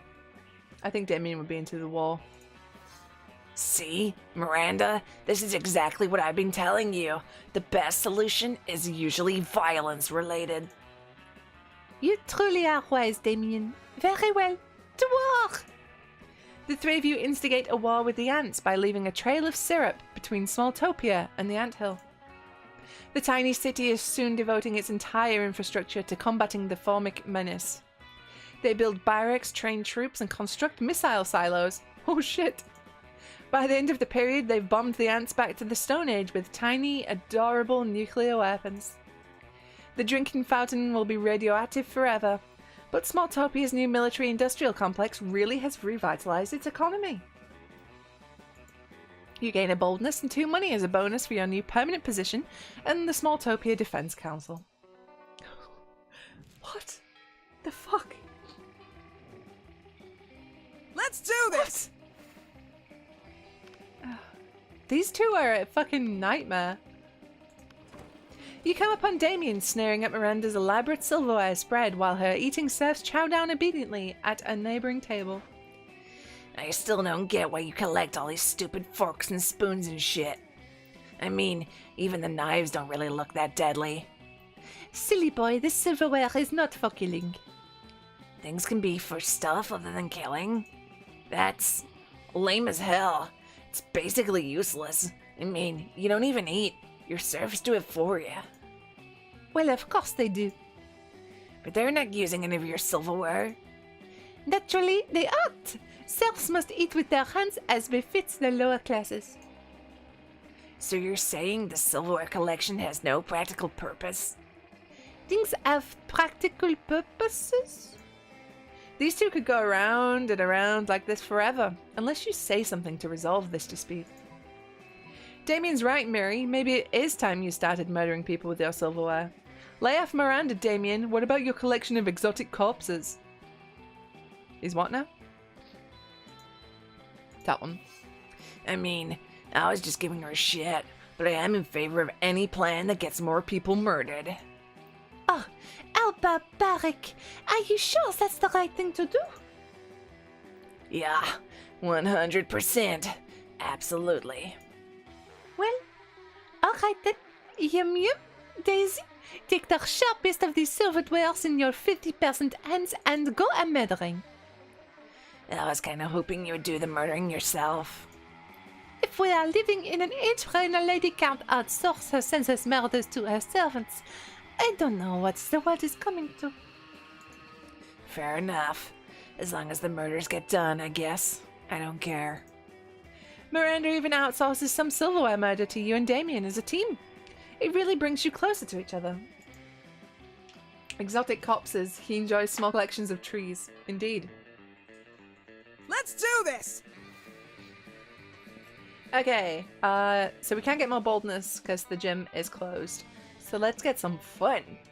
Not the gym, the bathrooms. Unless... Was there anything there that Damien would like in the shop that we remember? There's the fake Latin accent. There's the sick tattoo. He might be into that, actually.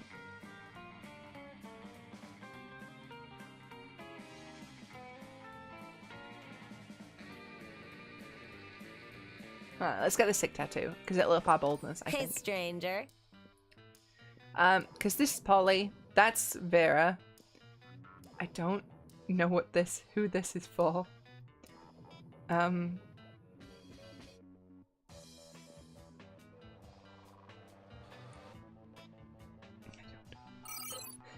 Oh, shit! Jess with the raid! Welcome, welcome, raiders! Hey, beautiful people. Hello, hello. Thank you for the host, Jess. How was your stream? Thank you. I'm always amazed at how people keep coming and buying all this stupid crap. Intriguing. Monster smooches! Jess, I can't romance Liam. He's too tough. He won't love me. And Let's it's do the this! worst. It's the deepest wound because he's the vampire. He's the vampire and he won't love me. But yeah, I'll get over it. Okay, we have 17 boldness, but we don't have a lot of anything else. So let's, you got a special ending with Liam. What? Vera is the only one you have not smooched. Oh, damn. Vera is my favorite. She is so, like, emotionally unavailable and cruel and just above everybody. I just loved her instantly. Okay, we should probably get some fun. I know, right? That's why I love her as well. She's just so, like, mean. I may have a problem. Okay, let's get some fun. Half hour rave. Blah, blah, blah. We've read this one before. Looking around, you see Damien and Liam arguing about whether black metal is better than death metal. Suddenly, Damien stops arguing and sniffs the air. Shut up. Do you smell that? Yeah, it smells like Christian Dior and plot armor. Ah, fuck. Prepare to die!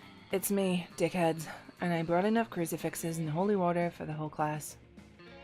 Ah, lucky me. I've been meaning to finish my take-home final for AP murder. Go ahead, just try and kill me. I'm the protagonist, bitch. She's right, unfortunately. This is well-trod territory. We are, as they say, pretty fucked. Screw that! You got a way to save Damien and Liam without killing anybody. All you have to do is bring everyone to tears with a mind-shattering guitar solo. Throw a brick at her head.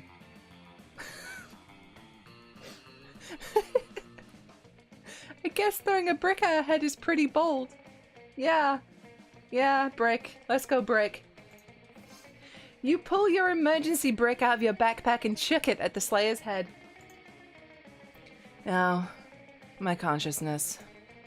Of course, plot armor prevents the Slayer from being killed, but allows her to be knocked out when she's being an asshole. I just like the part where the brick hit her head.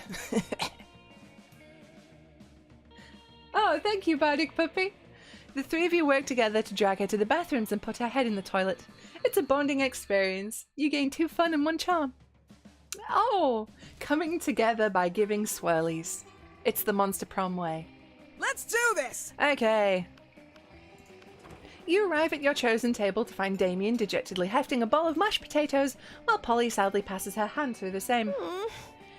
Seriously, what do we have to do to get a food fight started in this cafeteria? I honestly do not know. I tried throwing potatoes at people and yelling food fight, but I think everyone is too scared of me to fight back.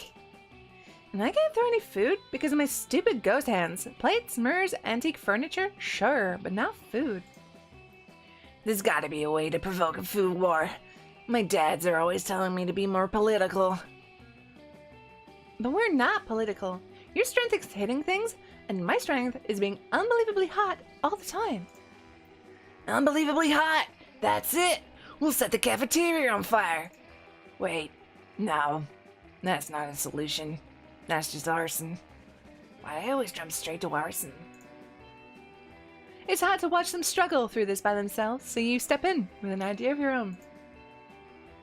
Wars are fought over scarce resources. Steal everyone's food and put it in a pile. They know how to do it. Hey, Polly, you know how the Greeks fought a whole war over Helen of Troy's face? Flash the cafeteria. So we had this one with Polly, and we did this one, and she was the tits that launched 1,000 potato chips. So we shall do this one. Oh, Dusty. Hello, dear. How are you? How was your stream, Jess? What did you play? What did you do? It's such a great name for it. Whoa, is that what politics is?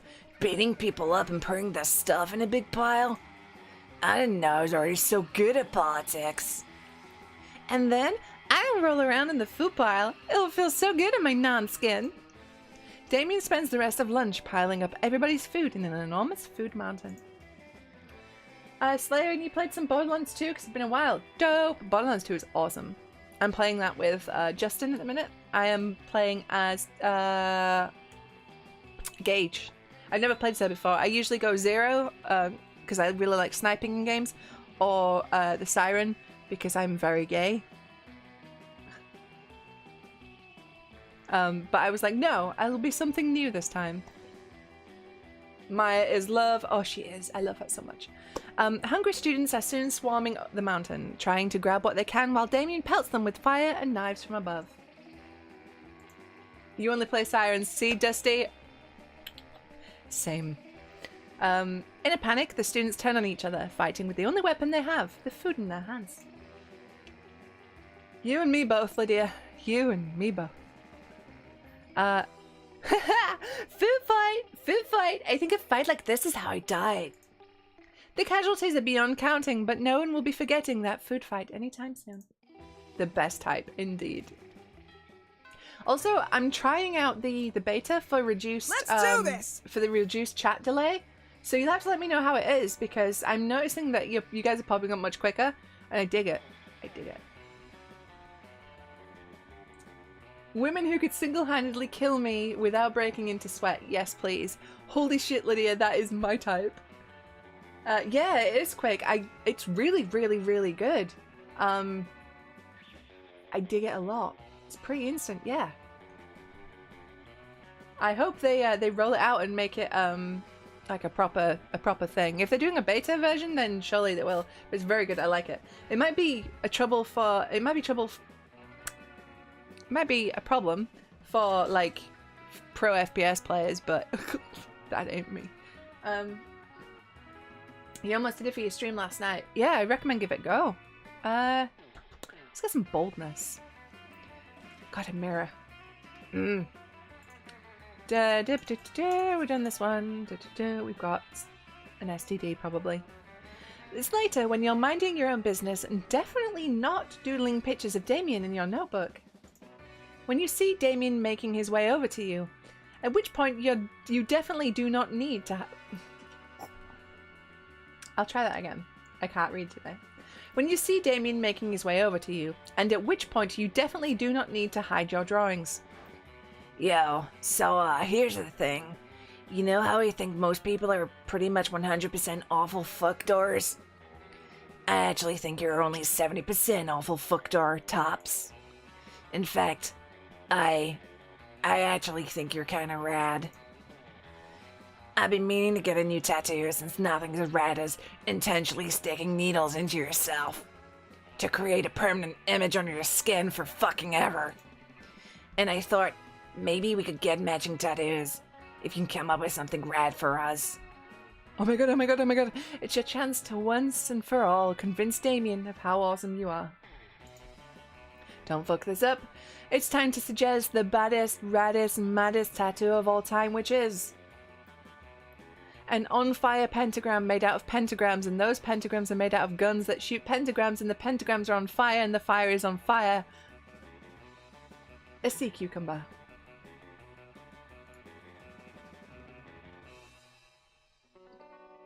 The sea cucumber is fucking hilarious, though. It's gotta be the pentagrams, right? But, like, the sea cucumber is so good. I wish this had save states so you could save scum. I really wish it did. Maybe he thinks that an on-fire pentagram made out of pentagrams and those pentagrams are made out of guns that shoot pentagrams and the pentagrams are on fire and the fire is on fire is lame, though? Maybe it's a bit passé? I don't know. What do you guys think? What's your vote?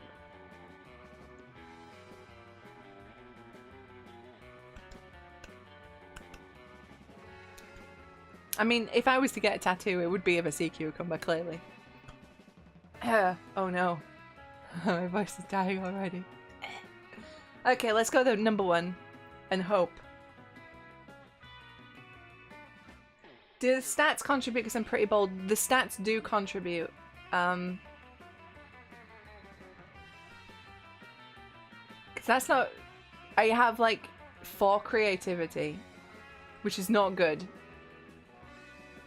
Because I am pretty bold. And it would be bold as fuck to get a sea cucumber tattoo. Sea cucumber? Sea cucumber. We have more votes for sea cucumber. We're doing it.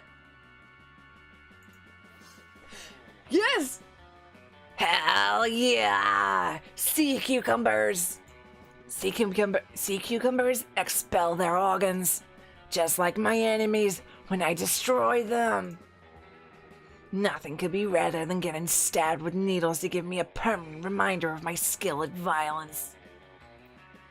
Except knowing that my rad pal Amira has the same organ-expelling creature needle stabbed into her body too. Oh. Rad pal? From Damien, that's practically a Shakespearean sonnet.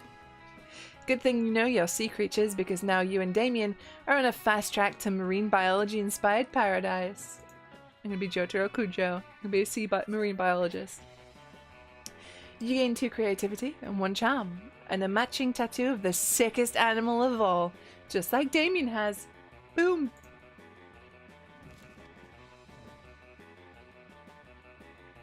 Don't let me down, Damien. Damien, please don't reject me.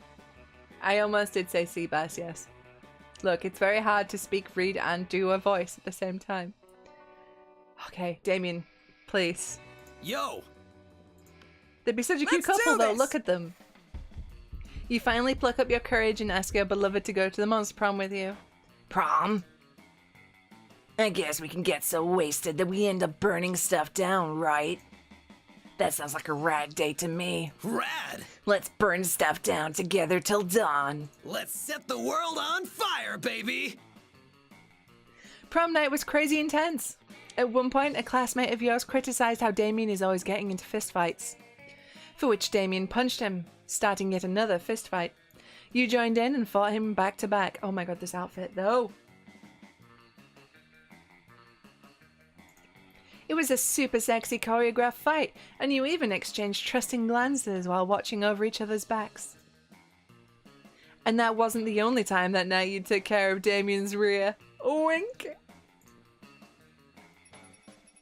Amira boasted secret handshakes. Damien's quote, Is actual fire an acceptable option for a quote?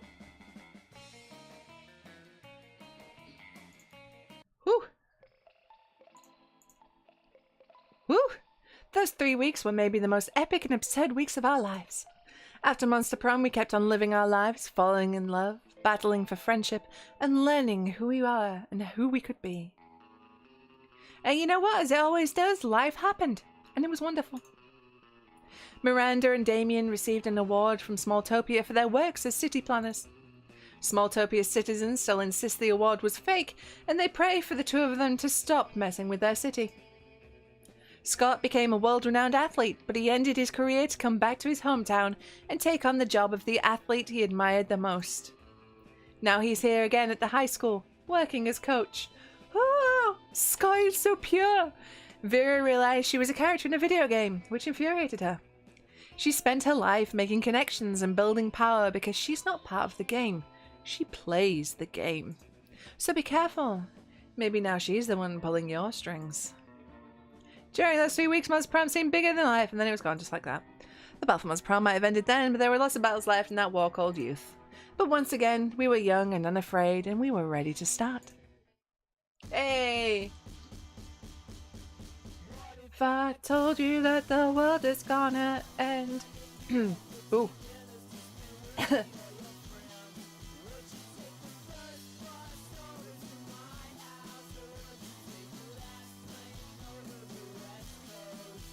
Stuart. Stuart, please. Please. Okay, right. Wait. Who haven't we romanced yet? I need to look at the thing. Okay, so we've romanced Damien, Polly, Scott, Vera. So there is Liam and Miranda because she rejected us. Excuse me. So we need to I need to romance Miranda, I swear to God. I swan to John. I have to smooch that precious mer lady. I'm gonna have Vicky because she's adorable. Sweet. Skip. Okay, so. Put curse on your worst enemy, what would it do? Curse them to fall in love with a wonderful person, be happily married for years before they realize that all this time their partner was a wild panther in disguise, and the panther viciously devours my enemy. Classic. You can't rely on the effectiveness of a curse. I prefer to take care of my enemies the old-fashioned way, by exposing them to unsafe doses of radiation over the course of several years. The curse of always meeting obnoxious people at parties who are super into new fad diets that feel the need to explain them in detail.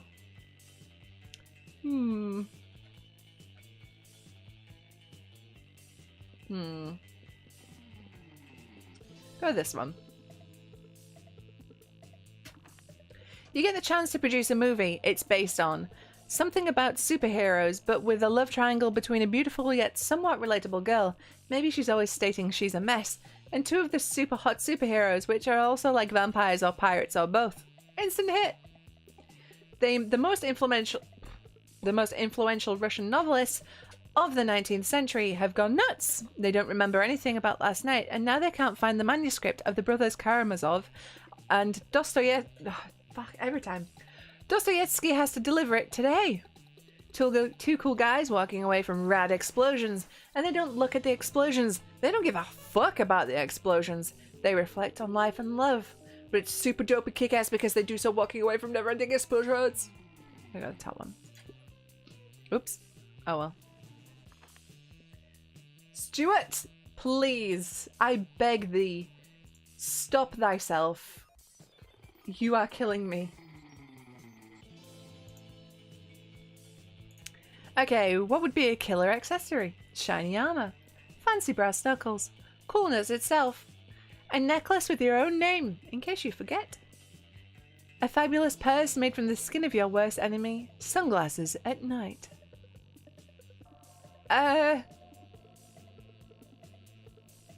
Which one is Miranda? I'm stuck with like these two? Or maybe even the fancy brass knuckles. She's not really a punchy person though.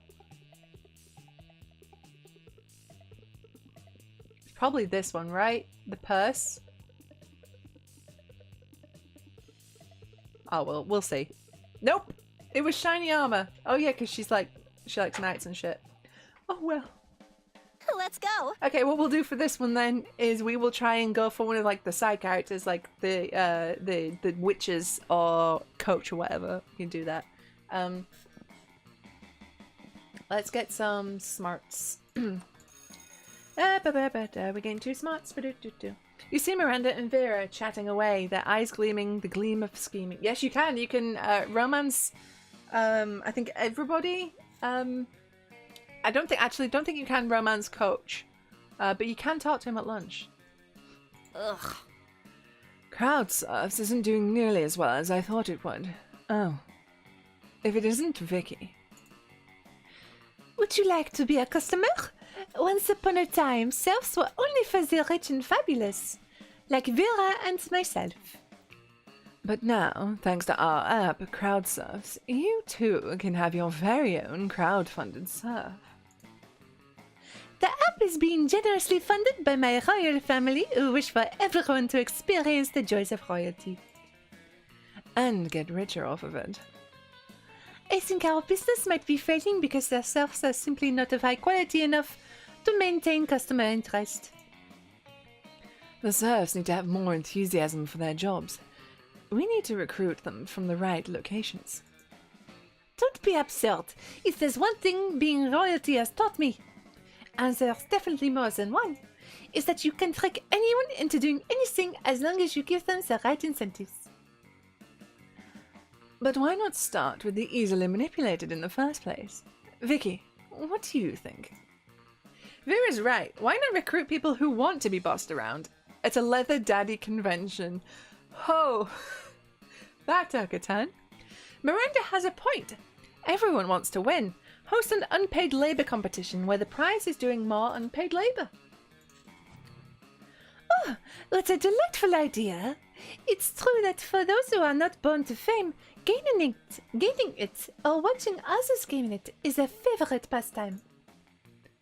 I'll have my press agent advertise it as the hottest competition since Metropolis's next top terror.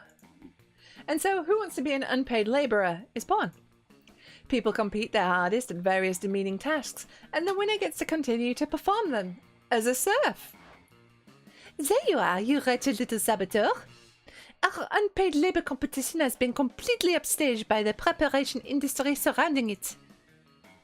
It's almost as if the results of the competition don't even matter anymore. There are labor competition prep programs starting for middle schoolers. The people running these unpaid labor tutoring programs are making far more than we are.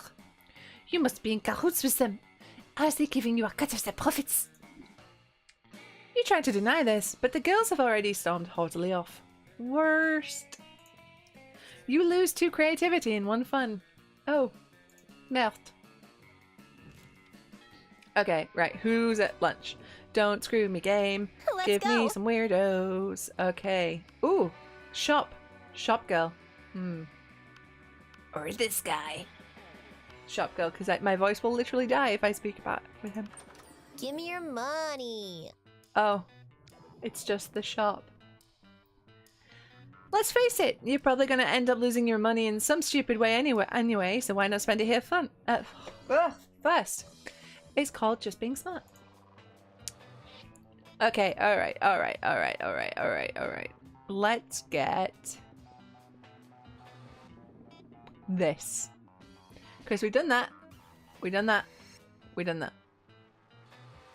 But we didn't do them to like a super satisfactory way, I don't think.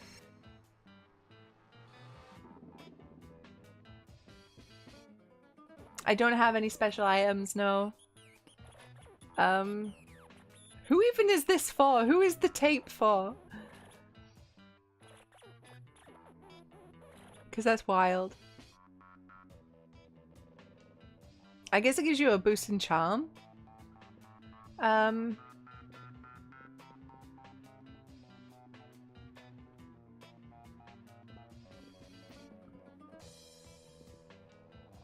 She seems impressed by some of them and really just bored by others. Yeah, I think it ups charm. That probably makes sense because that's your fun. That's boldness. That'll be creativity. That'll be smarts. And that's money, I think. I cocked up the corpse event, so let's buy a corpse. Catch you later. Stu, why are you doing this to me? What did I do to deserve this punishment? Alright, Jess, have a good one. Thank you for stopping by and thank you so much for that raid. Before you out, please show Jess Let's some go. love. Go follow her at twitch.tv/go_JG because Jess is really good and her content is really good and she's just nice. Alright, okay. Let's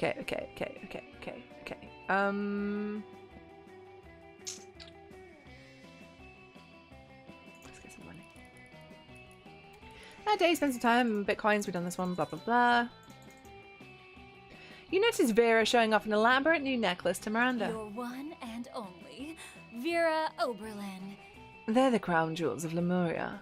My family acquired them in a cutthroat business merger. Do you like them? Oh yes, very much. Such a shame about the Lemurian royal family, though. Odd that they're all dead at the hands of their own servants. No, that was unavoidable once the true tragedy had taken place. They were no longer loved by their subjects.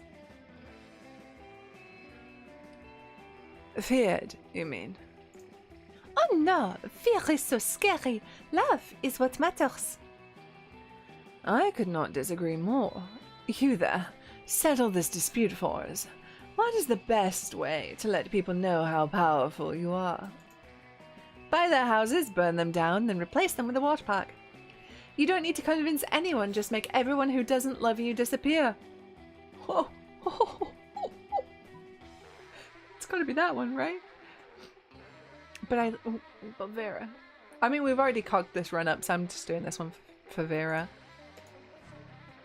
Water parks? Do you mean to say that you land dwellers have been stealing massive quantities of our sovereign water, merely for your amusement? This explains why my uncle the Archduke was recently assassinated by the ambassador from SeaWorld. Shame on you, water thief! Off with your head! You make a hasty escape before Miranda can summon her guards. You lose 2 smarts and 1 fun. This is a disastrous run. Good job. Let's go.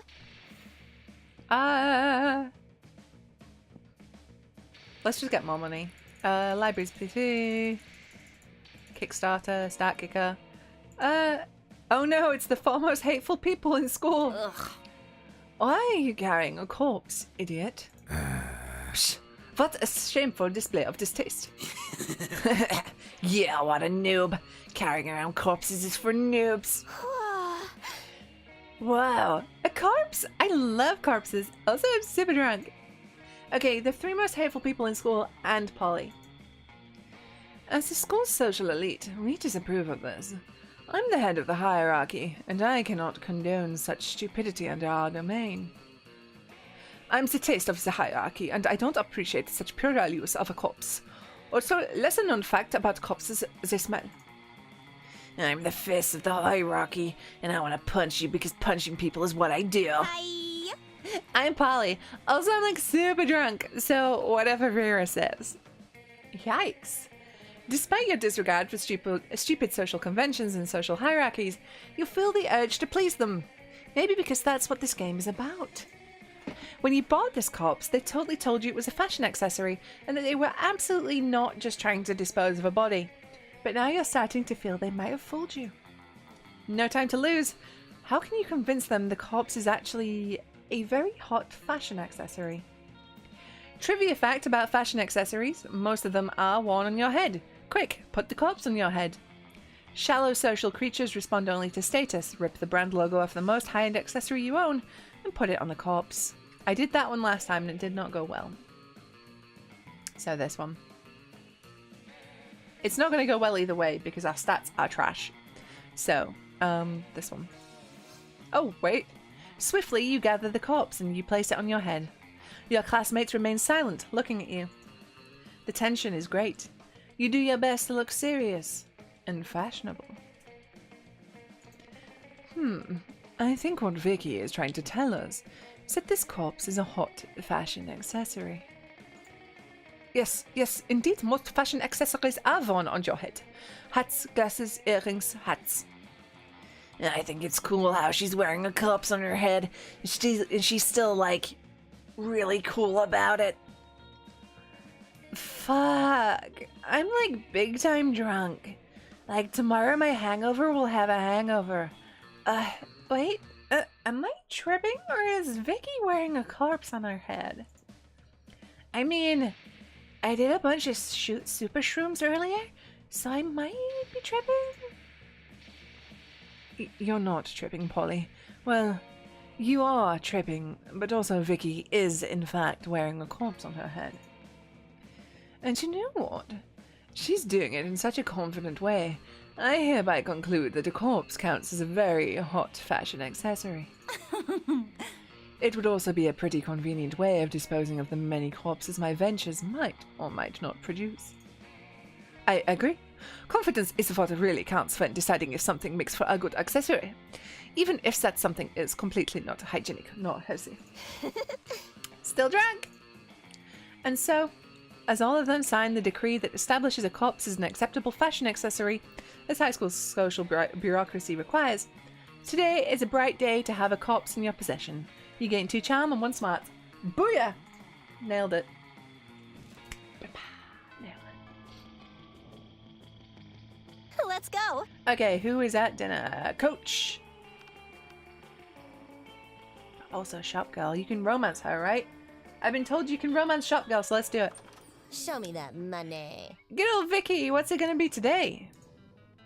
2 per for this. Ah. You want this, you sick pervert? I had no idea you appreciated a good old reverse Romanian Wilkinson. I must admit, it's kind of hot that you're into that kinky shit. Okay, so we can't afford that. We should just save up and get this.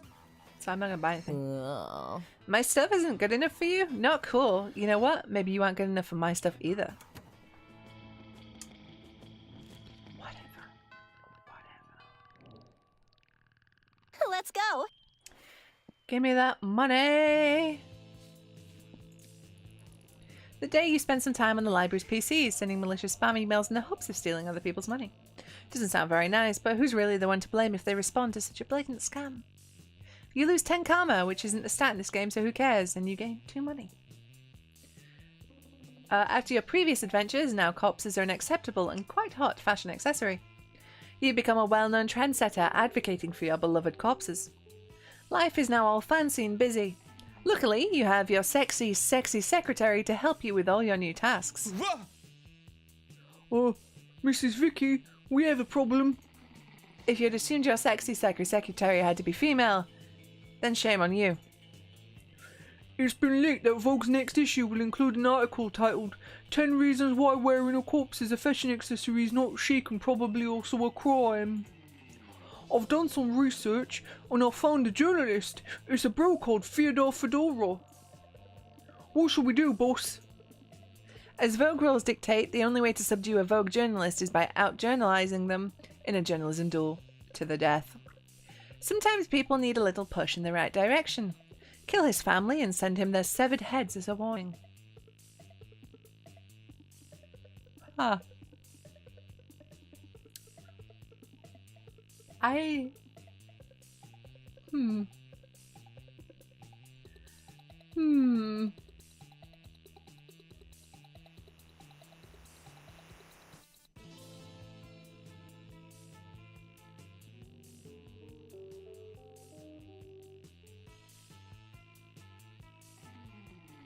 don't know.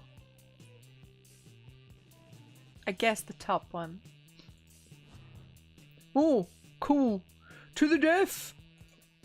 Yeah, because just to the death never go out of fashion. Oh, let me choose the best outfit for your duel, boss. You pour all your journalism skills into a killer article. And you can bet it's a killer article because you win the duel and get to kill Fyodor Fedora. Which you do with the actual article itself. Have you ever seen a man die of paper cuts? Not a nice thing to see. Hooray for murder, boss! Yes to murder, but for all the right reasons. Good news, your article is so good, Vogue decides to publish it instead of Fedora's. Suck it. Bad news, your article is an even fiercer list of reasons not to wear a corpse as a fashion accessory. Whoopsies. And it's so good that soon everyone thinks you're a creep for wearing a corpse yourself. Which, to be fair, is not a nonsensical thought. Also, like any other job for young adults, the Vogue gig was so shittily paid that you actually lost 3 money. Fuck! Welp. Let's go. Welp! Let's just go there anyway. What's up? Hey, why would you study and prepare for your future when you can come here and buy some weird shit instead, am I right? God damn it. Nah.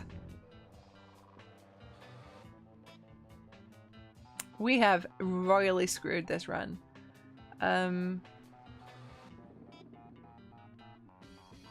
Let's get some smarts, because why not? See you later. Yeah, who would want to save money for their college when one can spend it on weird stuff that's most likely useless? That's the spirit, champ. I think I was being lied to about the shopkeep. Let's go. Ooh, let's talk to the witches. You're planning to sit by yourself today, but the only table you can find is partly taken by the coven. You do feel kind of sorry for them. After all, no one ever seems to want to sit with them. I am sorry, Lydia and Stu, I'm about to commit a crime. Oh, good. It's you. We can practice one of our spells on you. And this is probably why. Ugh, don't look so worried. We're preparing for an upcoming battle with the disgruntled Lord of the Seventh Circle. And if we don't do our homework, we'll have a hell of a time beating him. The audience laughs. Wait, audience? Anyway, we've got 2 spells we've been meaning to try out. Magical enhancements to help us beat this big bad. Do you think we could try one on you? Pretty please. Aw, says the audience. I know, I'm doing it on purpose. You know, a magical enhancement doesn't sound half bad. You can choose either of the 2 options. The spell lets you see the future and also the past and the present, and you can watch live TV anywhere. Now, if you want to go for something a bit different, let's do the spell that turns you into 2 helicopters. Hey, Tron, how's it going, buddy? How you doing? Welcome. I mean, I kind of do want to be 2 helicopters. That would be dope. But I also want to watch live TV anywhere. I want to be 2 helicopters more than that, though. The choice is made. Wingardium double copter. You always wondered what it would be to be like to be 2 helicopters. You both rise through the ceiling of the cafeteria, shattering the skylight and showering the students with glass. We should have thought this through. You ditch school and spend the afternoon cruising the city, murdering birds and fucking up people's drones. Eventually you start to wonder, if you're 2 helicopters, which helicopter contains the real you? If one helicopter is destroyed, where does your consciousness reside? These philosophical questions are outside your comfort zone. You finally return to school and let the coven restore you to your former body. But your experience being 2 helicopters has left you with a mind more flexible than ever. You gain 4 creativity.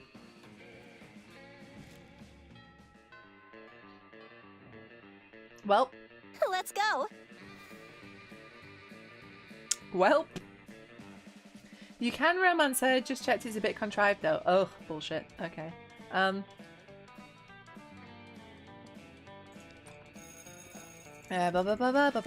We got some smarts.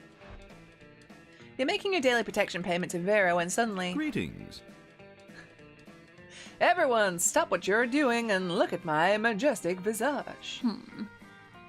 The interdimensional prince. Muscling in on my territory, are you? Not at all, my darling Viperess. I'm here strictly in a business capacity. Business, you say? I'm all ears, except for my snakes, which are all tongues and teeth.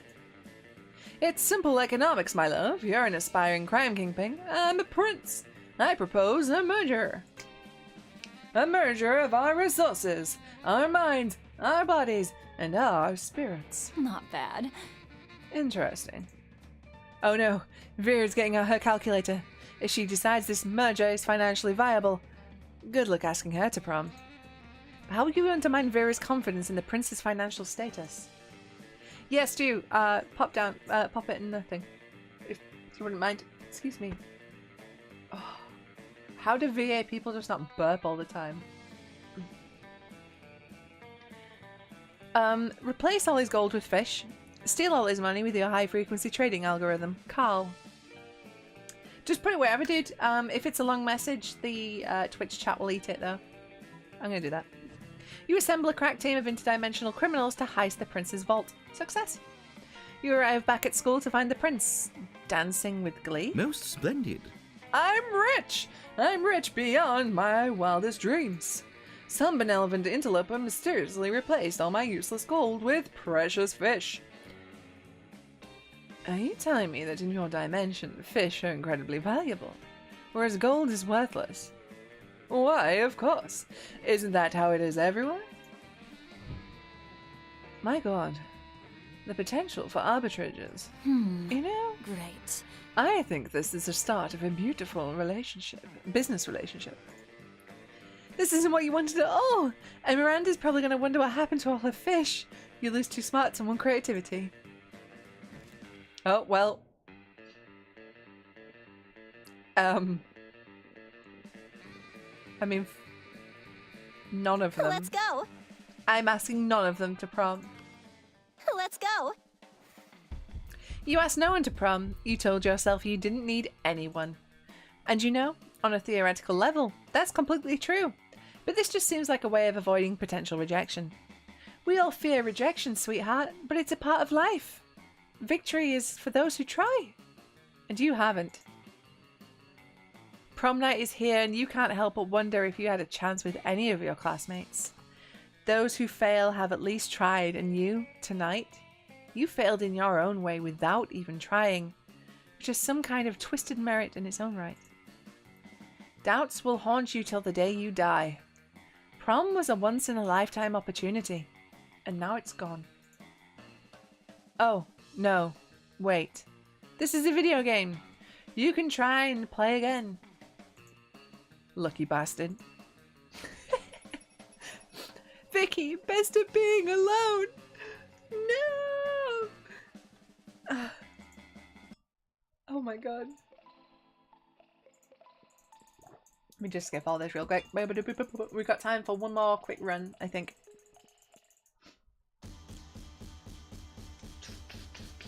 If I told you that the world is gonna end. That's so bright. Fuck. My eyes. Okay, we're gonna romance the shopkeep. Shop 3 times without buying anything. We can do that. We can do that. Okay, let's be Brian. Oh,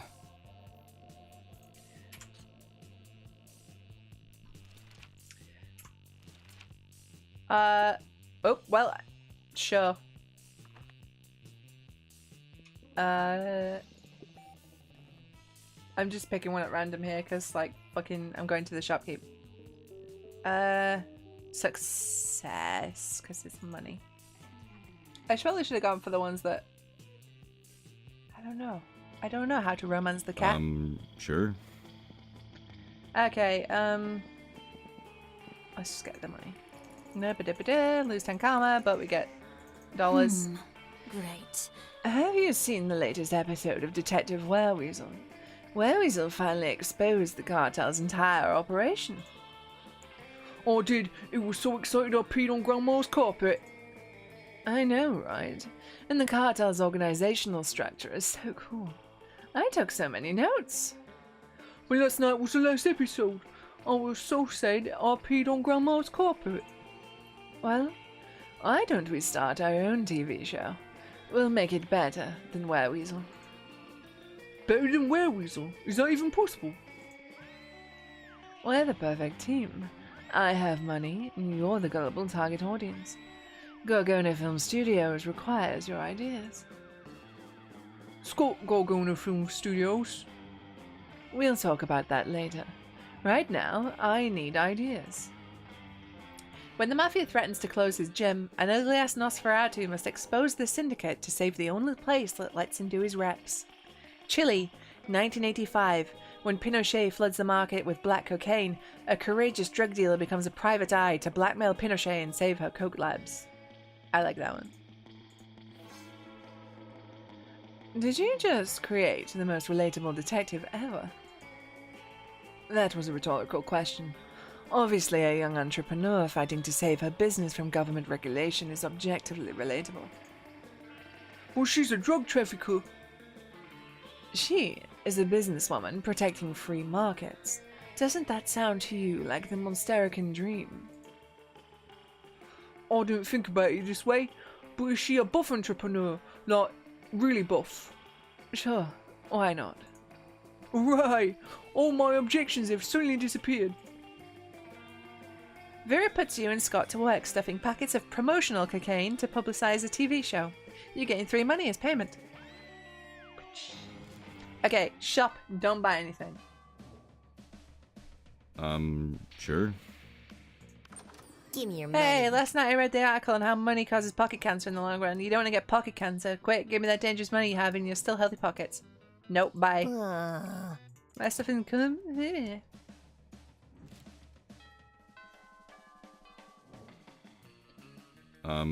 Sure. Lipoir. Give me your money. Shouldn't you be out there trying to romance a classmate or something? Anyway, welcome. Bye. You get the whole point of running a business like this is to sell stuff to people, right? I think you're missing the point, sweetheart. Oh, she called me sweetheart.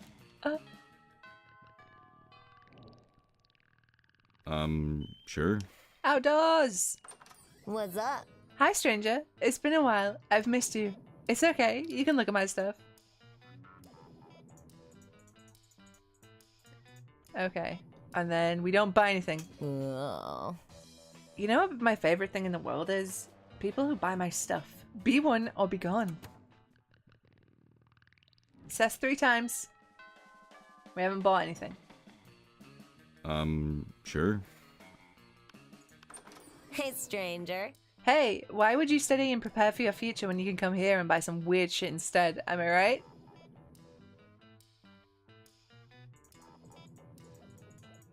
I'm just trying to click around, see if there's anything else. Okay. So, you just came here to say hi? What a weirdo. Human interaction is so last year.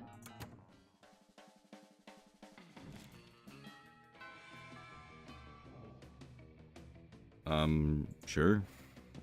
Bathrooms! What's up?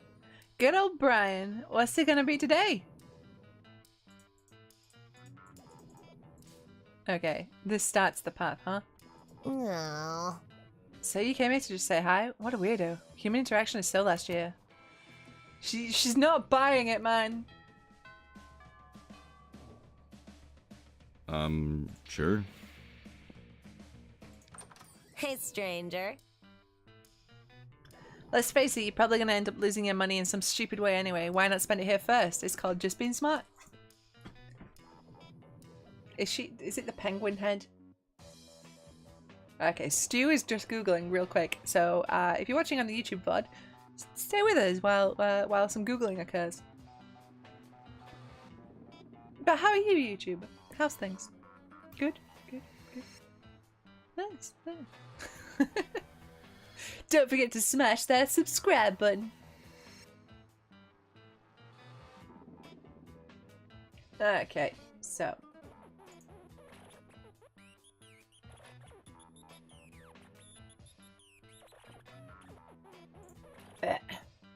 Tell you what though, my throat is absolutely #smashed.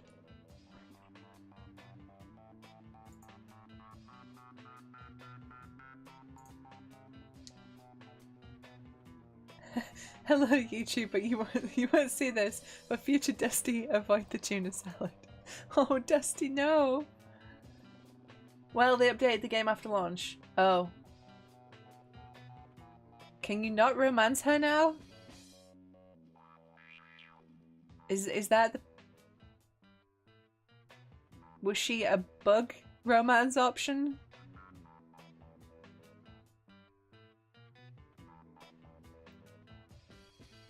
You have to take everyone out of the main 6 first before romancing any of the others. Oh, but I can't. I'm so bad at this game.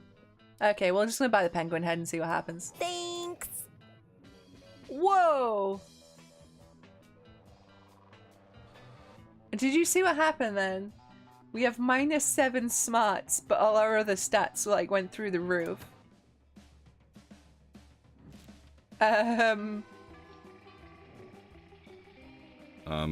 Sure. I am going to talk to the interdimensional prince. You're just trying to enjoy a meal in peace when space untwists itself to reveal the interdimensional prince. Most glorious hero, thank the squid star I found you. I have been confounded by the most fiendish riddle. A riddle that has vexed me for days, nay, weeks. The riddle of... how to change the ringtone on my new smartphone. This interface is more torturous than my palace labyrinth. For real? You grab the prince's phone, change his ringtone to butts, butts, butts, all about those butts, by the Booty Bros. I would put that as my ringtone. My hero. What seems difficult to me is trivial to you. And you even guess which ringtone I desired. A true all-time classic from the 6th dimension. There is only one way I can repay you, by bestowing upon you a superpower of your choice. I can do that. I'm the prince of another dimension. I can do all kinds of crazy things you don't know about. All kinds of crazy things besides use his phone, apparently. And he really only gives you 2 superpower options. Telepathy and ass that won't quit. Well, the obvious answer is right there. I mean, I already have an ass that won't quit, but let's get a magical ass that won't quit. Ah yes, the choice of a true gentle monster. With a wave of his magic wand...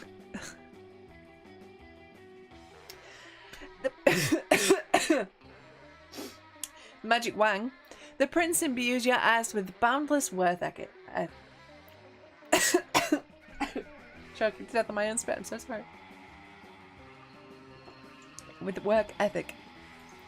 By day, your ass amazes your classmates and creepy teachers. By night, it does your homework for you. All that work makes your buns super tight. You gain +4 charm.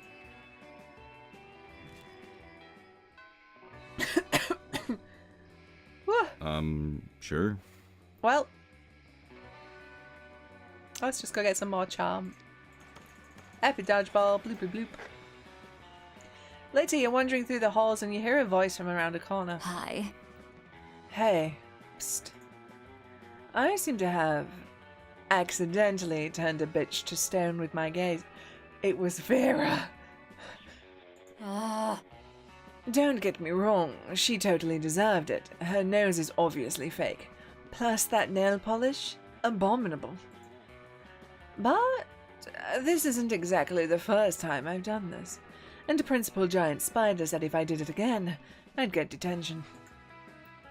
So now I need to dispose of yet another body, and I thought since that you're so attractive and kind and clever. Alright, bye Dusty, have a good one, bud. Have a good one. I hope the rest of your workday goes quickly for you. You'd be willing to cover up the literal murder I've committed. No questions asked, right? Easy, we'll just dress her up in some stuff from the theatre and set her up in the quad like she's a new art piece. Never you fear, my lovely murderess. My good buddy Mr. Hammer will make short work of the evidence. I'll even give you the nose as a trophy. You raise your hammer to begin the smashing, but Vera stops you with a look. Doesn't quite turn you to stone, but close enough. Wait, what are we even doing here? Smashing a defenseless girl with a hammer in the middle of a high school. And why? Just so no one will know I murdered her?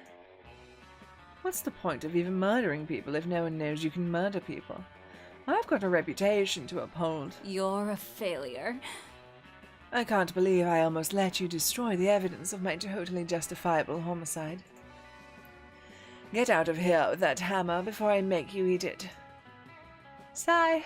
Someday you'll get to smash a petrified monster with a hammer. Someday. But not today. Today you lose 2 charm and 1 fun.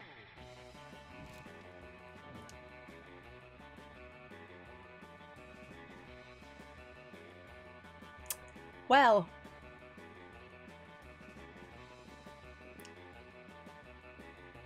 Don't you fucking dare, Stuart, I swear to God.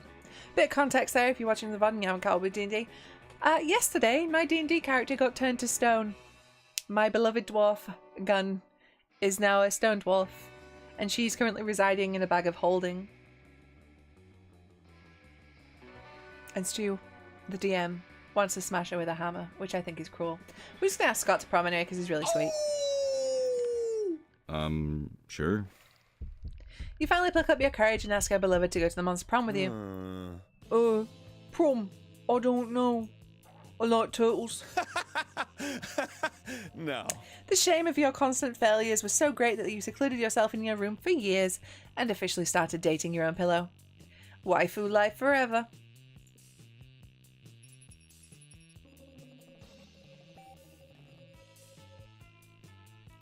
Well, so, I'm just gonna skip through all this real quick. Monster prom. Because it is, unfortunately, the end of stream for tonight.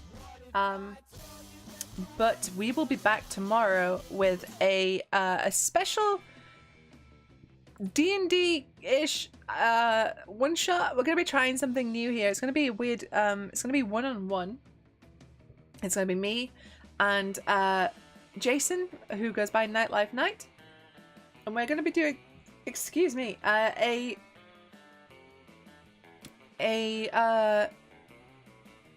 version of the Night of Strahd's transformation into the Devil Strahd.